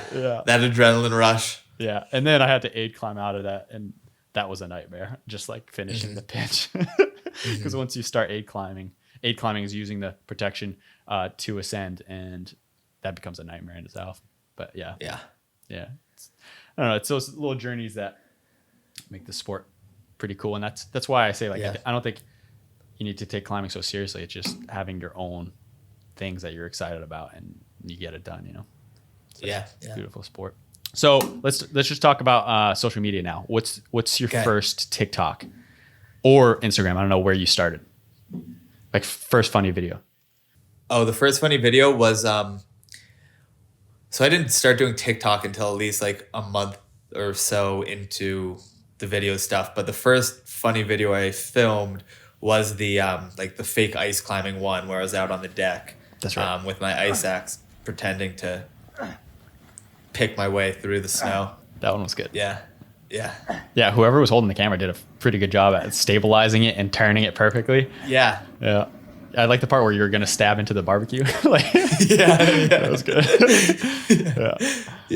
I kind of gave him told him what I was doing. I told him when to pan out, but he did a better job than I would have thought. Yeah, it looked really good, and I liked you did that premise of video for a couple of them, and they look pretty realistic. Like where you're just laying down on the rock on something that looks really like hard to climb, and it pans out. You're like, like you could kind of know that that's what's gonna happen, but you're also like, that looks pretty real. right. Yeah, and so like, how quickly did that blow up? Because you're at like, what is it, 38,000 or something followers on TikTok. How quickly did that expand?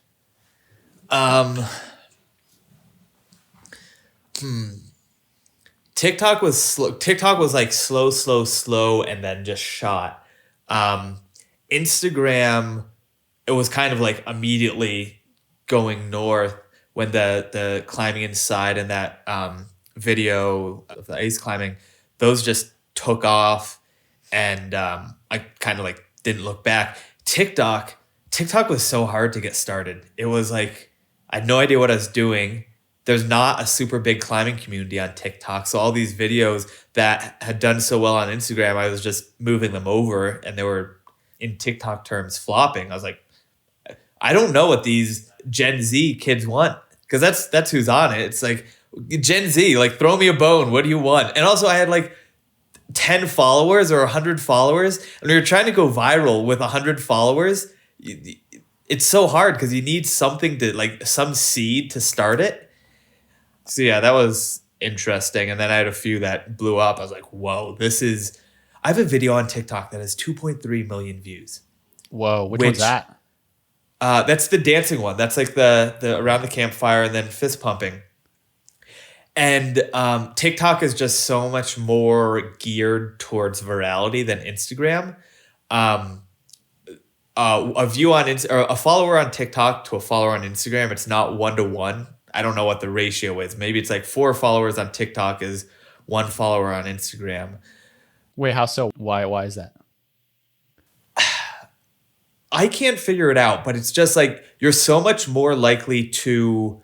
It's so much easier to blast through content on TikTok. You're just like in this scrolling hole of going through, and I think the culture of TikTok is much more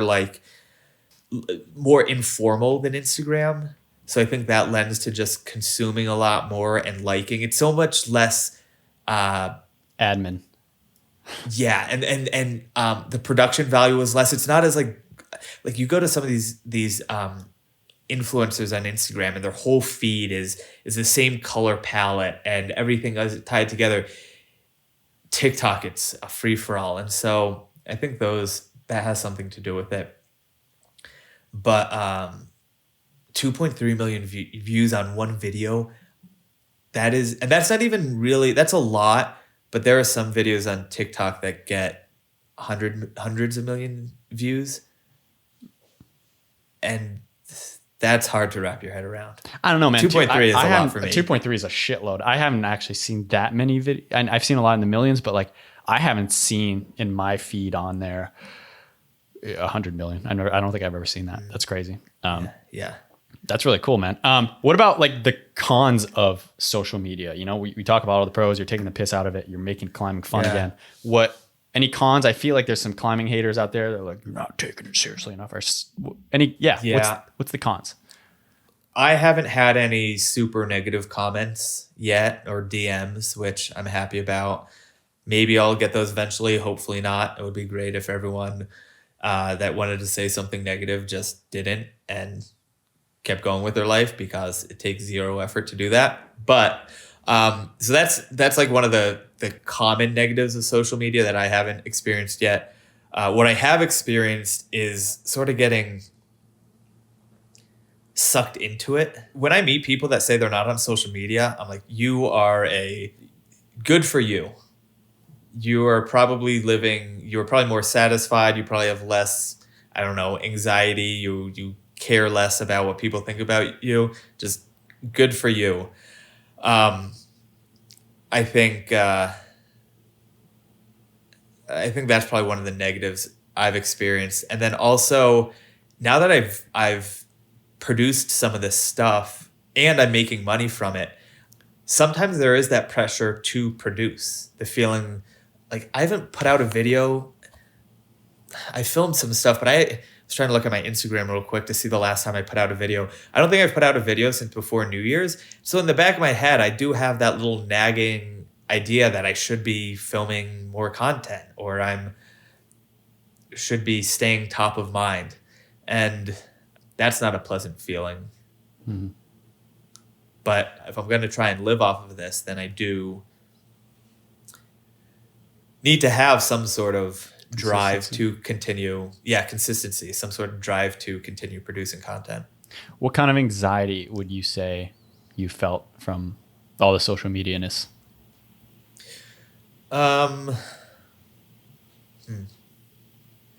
Well, you said you're a perfectionist. I would say I am one as well, to a degree. There was one video a part 2 that I haven't posted yet, but a part 2 to a video that I created, and I wasn't really happy with it. And I had actually sent it away to the brand that I'm working with. And so I've got a few people that I send videos to get their feedback, ask like, how can I improve it? One of them is my younger brother. And so and these few other people, I sent it to them, and they were all telling me like, no, it's good. We think it's good. But just inside, I wasn't happy with it. And there was this I wanted them. It would have made me feel, got rid of the anxiety right away if they had said it's not good. But it was the difference between me not feeling like it was good and them saying that it was good, that I had this weird inner turmoil. So eventually I said, fuck it, you know what? I'm just going to refilm this. And it turned out a lot better. But that second refilming isn't what I sent to the brand. So I wasn't happy about that. There was a lot of inner turmoil, conflict going on. Why would you say it created more anxiety that they liked it? Because I didn't like it. I thought there were specific things where it wasn't good and thought I could do better, thought I could perfect it. And because they were telling me it was good, it was like, I knew they weren't gaslighting me. I knew they weren't like lying to me, but still I knew what I felt, and it wasn't matching up. Are you saying it gave you anxiety because you knew that they wanted it, and you were like, I don't want you to want this. I want you to want what I want you to want. Yeah, maybe something like that. I wanted to be validated. I wanted someone to say, you're right, Beau. What you're feeling that this video isn't good is a valid feeling. And no one was doing that. Everyone was like, no, it's a good video. I was like, no, it's not. It sucks. And no one was telling me what I wanted to hear. Have you put into place any social media weaning process or system to keep yourself healthy? I do track my screen time, so I try and keep that low. I don't really have processes in place per se, but I do try and stay aware that it is just social media and not to be too hard. For example, haven't put a video out since before New Year's. Yeah, I haven't, and I've got that little nagging thing in my mind, but also I'm not hard on myself about it. So yeah, I just try and sort of like I try and keep the climbing videos lighthearted and funny. I just sort of try and treat social media the same way. That's smart. Like one of the things you can do is wind down, which makes your screen go gray, so it's not really appealing. And then I think also, I don't know if it's wind down or sleep-ish mode. But yeah, basically you can't do like audios and stuff, and it kind of throws off the appeal. But then you can always deactivate it. So it's you know, how much accountability can you have on it? Right. Yeah, I would agree. It does create anxiety. It puts you in the system of, wasting some hours on that. And one of the beautiful things about Joe Rogan, you ever hear him, I don't know if you listen to that podcast, but you ever hear him talk about post and ghost? So basically you just throw your content up there, done. Then you close it. That's all you do. You don't look at the comments. You don't interact with the audience, which can be good, I know, for marketing, but you're just out. There it is. Like it or hate it, I don't care. Bye-bye. Yeah. And you don't, and I think that's what I've tried to start to do, and really trying to gonna do this in more than New Year's too, is no need to look at it. Just, be a contributor, be a giver, and hopefully your thing grows. And hopefully, like in my ambitions is get into like the cinematography of things and creating films and stuff. I'd say that's a good way to approach that. It's just throw it out there and evaluate it sometimes. All right, this didn't do so good. I'll try to readjust, but no need to look at it, within the hour and see how it's doing, Yeah. Yeah. Because, sometimes you ever post like great things and you're like, and then there's no likes and you're like, oh, well, whatever. Yeah. I think the dopamine rush you get when you post something and it's doing really well and all the comments are loving it, that feels really good. But also at the same time, I recognize that's addicting, and you don't want to get addicted to that, because then if something doesn't do well, then that addiction is going to set in, and you're not going to feel good about yourself. If you're addicted to that dopamine rush of getting likes and comments and that external validation. Yeah. I guess that's what I try and do. Some internal validation. If I'm happy with a video, I like what I did, and I'm happy how it turned out. Yeah, I'm really pleased, extremely pleased when it does well. But if it doesn't, I'm still happy with the video and the work I did on it. Well, sometimes you got to understand it. It's just the algorithm of it, right? You didn't. Yeah. If you're not being smart about it, I suppose. If you I don't care. I just post it whenever. But like, there's times to post. Unfortunately, there's audiences to hit and different like time zones and whatever.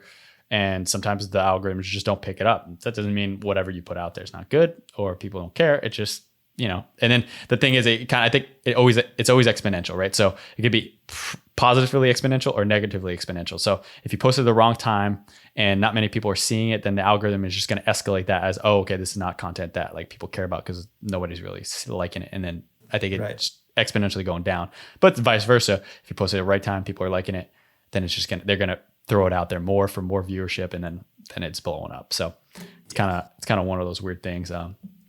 Yeah, because I got some great like photos sometimes, and I'm like, oh, probably didn't post that at the right time or whatever, Yeah.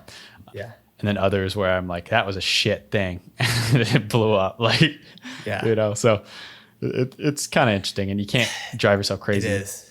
Yeah, the fist pumping video, that was one I put up, and if you had me rank my top 10 videos before posting them, I don't think that would have broke the top 10, but it's by far the most popular one that I've put on any platform.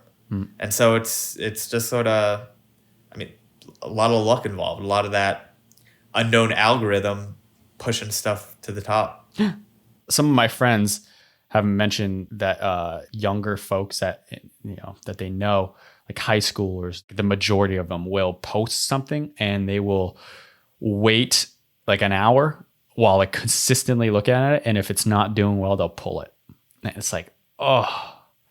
Yeah. Like that just sounds like the most unhealthy thing you can do. It's first of all, putting it out there, and like you probably worked on it. You know nowadays nobody posts something without like at least going through the Instagram filters, right? You've worked on it a little bit, wrote like something that's meaningful as far as a comment maybe or something, and then you put it out that freaking maybe 30 to sometimes hours, and then you put it out there, and then it's not doing well, and you're gonna just waste your time looking at it and then pulling it on top of that. Oh, yeah. Seems like it's such an unhealthy thing to do. Yeah, that's that like dopamine rush addiction, where if it's not coming, then you're gonna get rid of the video so that those negative feelings don't come in. But yeah, it is unhealthy if you are so addicted, so maybe not even addicted, if you're so worried about how it's going to do and how that other people like it, that you're going to remove it. Yeah, it just seems I think that's one of the biggest downsides of social media. Yeah. I haven't seen that new documentary yet. I did. I forget the name. I haven't watched that. I don't know if they talk about that on there, but they talk about the intricacy of how it's really formatted in a way to suck you in. And yeah, it's pretty cool how they display it as like you have like 3 robots pretty much like monitoring you, and everything that pops up on your phone, especially like if you're not using it, there's things there to re-engage you, like notifications that'll buzz you, right? And even like Facebook stuff or something, it'll be like somebody that somehow the algorithm has figured out that you like or you have a crush on or something. It'll trigger you just by posting that person has posted something, and sometimes it'll be about like it'll mention you, but it's not really relevant to you at all. It's just to get you back into your phone. Yeah. It's really crazy. And that's the scary era that we're like living in, right? Yeah. You understand why some people have like flip phones still, right? Like I'm sure you see that in the Dirtbag community, these like flip phone people, and I have respect. I'm like, all right, good on you. I understand why you did that. And what is that like in the Dirtbag community? Because you're probably renowned, right? In a sense now in the climbing community. Do you get people all the time where they're like, oh, it's Beau from Instagram or whatever? This has been one of the most, what's the word? Not uncomfortable, not surprising, but like unique. One of the most unique things is getting recognized like on the trail. I was mid-climb in Jackson on a sport route, and a girl came up and said, hey, you're Beau Martino. My boyfriend follows you. He's just too shy to say anything. And I started cracking up because like it's just I'm mid-route and someone recognized me. And that was the first time it ever happened. So that was really shocking. I don't think of myself as famous. Seems kind of silly when it happens. All I can do is laugh when it happens. It's very humorous when it does. With the dirtbags I was hanging out with in Bishop, I don't think any of them recognized me just like from face. But then once we got to talking about ourselves and what we do and stuff, some of them had seen my videos. And I was filming some stuff around there on rest days. So they like got some behind the scenes footage, which is pretty funny, of me doing 10 takes trying to get one scene correct. Doing the same thing over and over again. And for people that don't care about like film or cinema or whatever, it could be annoying. Or they just see it as very humorous that that's something you're excited about. But that is the reality. Yeah. Anything that you see, there's likely been a couple takes, even photos, there's likely been multiple photos, and you have to sort it out and organize it. Right. That is pretty funny. I've created a climbing video with my partner Cody there, and I'll be working on it soon. Big film, but you know, it's mostly unscripted. It's mostly like candid or whatever. But some I was like, I want it to be like partially Hollywooded thing, right? It's a short, but like some of it's scripted, and you know, just getting him to do simplistic lines. I'm like, dude, you understand what I'm going for? Like, it's not that like complicated. I'm encouraging, but I'm like, dude, come on, man. It's one word. You just got to deliver it like I'm saying it. He can't do it. And I'm like, and it's the art of directing, I suppose. Yeah, some people I think are a little too shy or embarrassed or self-conscious to deliver the line. I have no shame. I'm making a fool of myself every single day that I'm doing this stuff around people. But if I need another person to be in the video with me, sometimes you really got to encourage them to let loose, get into it, so that it comes out right. Because if you're uncomfortable delivering the line, you look a little uncomfortable on the screen. Yeah, fair. I think it's pretty cool, man. I think you're blowing up to the point where, like, if I mention Trad Princess, do you know who that is? Yeah. Yeah. So like most climbers know Trad Princess, and I think like you're well on your way to being like a contender in that realm, because I think you're delivering something that's pretty unique, and I think that's cool. You'll probably be on the what's the other podcast, that climbing podcast, enourmocast? Yeah, dude, that's coming. 𝗪𝐺cast. There's no way. I'll send it over to him. Yeah, please do. I'd love that. I will. What I've come to terms with is I am never going to be a top climber. I'm never going to be famous for my climbs, or I'm not going to do any climbs that turn heads per se. But I got into climbing.com. I got an article written about me in climbing.com because of my videos. Not because of my climbing, because of my videos. So if that's what it takes, I'm going to run with it. Climbing.com like wrote an article about you. What does it say? The title is like the funny, hilarious climbing videos of Beau Martino. And it's just talking about, it's a pretty short article, but it's just talking about the videos I've made and like my background and where I came from and how I got into doing this. Hell yeah. Well, that's really cool. Yeah. Check it out, people, on climbing.com. What kind of tips or what kind of tricks have you learned as far as like expanding your audience size on TikTok and Instagram? Like what, aside from like the typical hashtags and shit, like do you have any like secret tips? Nothing that you couldn't find on Google. No real secrets. The posting ghost, that is not something I practice, actually. I post and stick around and try and answer every single comment for the first, I'm not like on the app staring at it, but for the first 20 minutes to an hour, I'll pop in to try and answer the comments. If there are questions, or just respond to the people there. And I think that hopefully helps build some sort of, I'm just a person making videos, and I hope that's how it's coming across by just communicating with them. And also, I got to show appreciation. This is so surreal to me. So I do that. I answer most of my DMs, just about all of them, I guess. Still trying to do the same thing, just come across as a person. Hashtags, but that's no secret. Yeah, nothing super cutting edge on that front. One of my favorite videos of you that I just saw the other day was the Fleetwood Mac, cranberry juice Repel one. So like you're doing the whole Fleetwood Mac thing, drinking cranberry juice, and it just looked like a commercial, man. That was on your phone, right?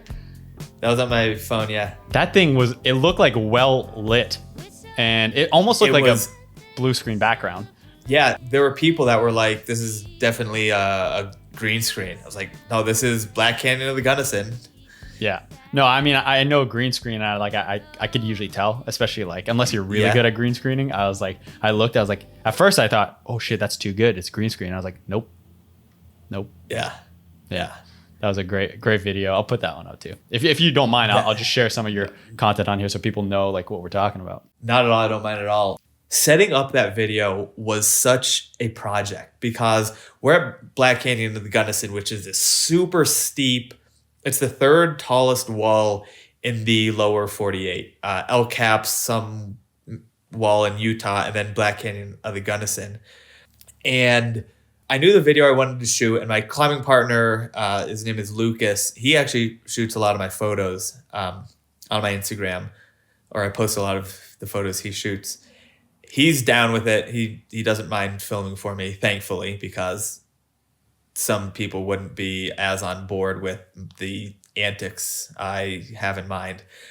But so we're on the same page, but we needed some place to do a free hanging rappel with a good background in order to get this shot.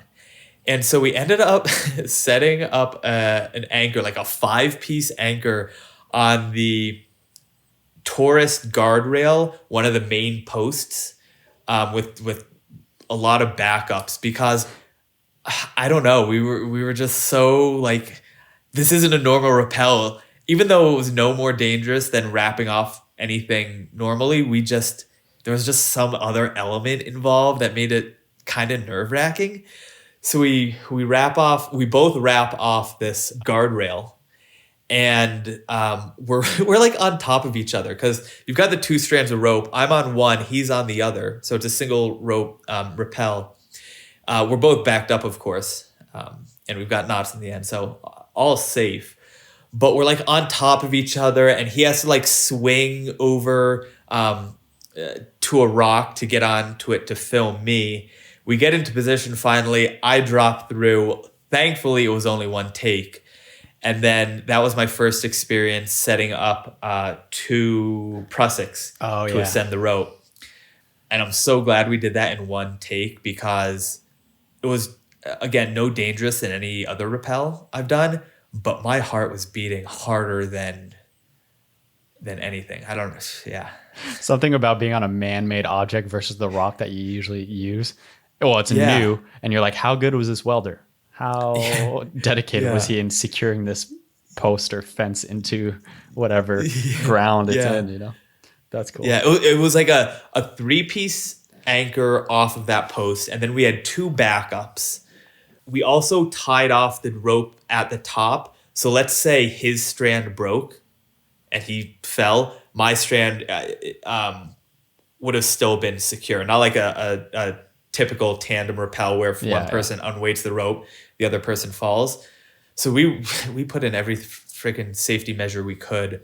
Ascending, I think I had 4 prussiks on the rope, because I was using 2 to ascend, but then I also had 1 in place from my rappel down, from like sliding down the rope.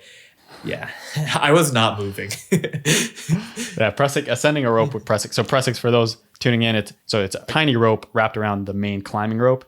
And the fact that you're creating friction allows you, usually in one direction, you can move it. If you squeeze it, you can move it up the rope. But once you pull on like the loop, it's hard to explain, but the rope, the tiny rope is wrapped around and there's a little loop. Once you pull down on that, then it allows you to like stay on the rope and basically ascend the rope. It's basically like catching the rope. It's squeezing it. Yeah. That's pretty funny. You had to use that. Like, didn't have like the aid devices to actually do it. Yeah. Yeah. And personally, like, one of my favorite videos of yours is, and you labeled it differently. One on TikTok, I think it was funnier, your caption on TikTok personally, when there's a 10R pitch coming up, and it's basically the voiceover of somebody going like, your partner goes like, it's your lead. So 10R, for non-climbers, 10R means it's very dangerous. There's a risk of death.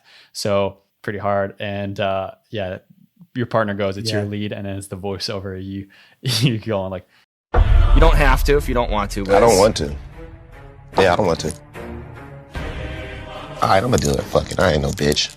Yeah, so that's a Wiz Khalifa audio. It was, I think it was like a hot sauce, or it might have been a Hot Ones. You know that where they eat the wings? It was something like that, where he didn't want to do something, and the audio is, I don't want to do it.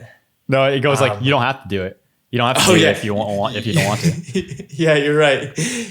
Let's do it. Let's run the script right now. So your climbing partner goes, it's your lead. And then the voice goes, your climbing partner goes, you don't have to do it. You don't have to do it if you don't want to. I don't want to do it. I don't want to. Fuck it, I'll do it. I ain't no bitch.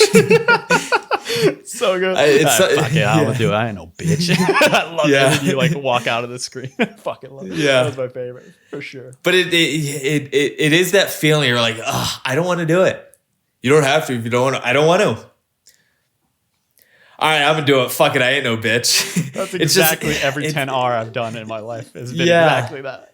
Yeah, every time. Yeah, buddy. So what? Moving forward, what are your goals? Like, what's the dream? Is it to be able to be fully financially secured by creating content? I think so. I think that's the first stepping stone. I think I'd like to branch out from there to producing videos for other people, editing videos for other people. I don't think my sole source of income will be content creating. I think I want other sticks in the fire, rods in the fire, other things that I'm working on. But I would like that to be a major source of income. I'm having a lot of fun doing it. It's easy to say now because I've had a lot of success in such short time and not really much adversity. I don't think it will always be like that. I think it will get harder at some point, probably. But right now I'm having a lot of fun. So, are you hoping down the road to get like a van? Would that be also a bigger goal? Yeah, I'd like that. A van, or did you see that the new Toyota Tacoma? This company just released a big truck van thing. Yeah, something bigger than a Forester Subaru Forester. Well, you got 13,000 followers, couple grand on my platform here. So whoever's tuning in on this, who has tuned in this far, which I'm sure is not that many at this point, reach out to, is it Beau Martino on your Instagram? I'll put it up on YouTube. Yeah, both Instagram and TikTok. But Instagram would be the route to go. CBEAUMARTINO. Beau Martino. And I'll put it in the link of the podcast. If you're on Spotify, you can click that. If you're on Apple Podcasts, go fuck yourself. But you can look it up. Beau Martino. And yeah, if you're balling in cash and you just love his content, then throw him some dough, a little Venmo. Sponsor him, dude. That's the thing. Like, I feel like if you're killing it, like, I think this is mostly for the hotties on Instagram, but if you're killing it with like a lot of followers, I think that happens a lot. Like, you get some kind of somebody from Saudi Arabia just sponsoring you. I love it. I'm open to sponsorships. Great. So Black Diamond, although those brands don't pay you that much, to be fair. That's not true. They pay a lot. Sponsor me too.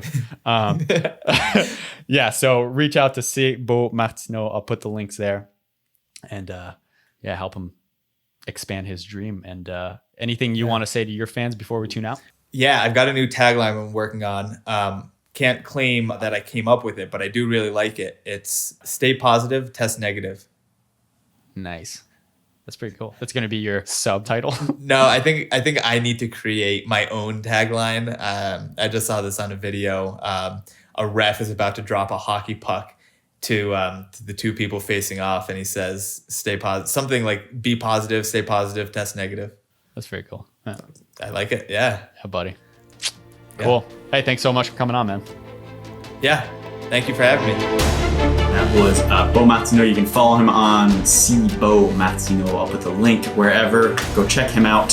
Very cool dude. If you haven't already, leave a rating or review on the Apple Podcast. Help this bitch grow. And if you're listening to this show off of the Rescue Swimmer Mindset podcast as a sub-series, just know it's going to be its own series very soon. So for the love of God, just go and follow that and listen to it individually on the WILDERTAINMENT podcast. It's on all the platforms and whatnot. More survival stories and just atrocious wilderness entertainment to come. WILDERTAINMENT podcast. Vinny 2 Crocs. Audi.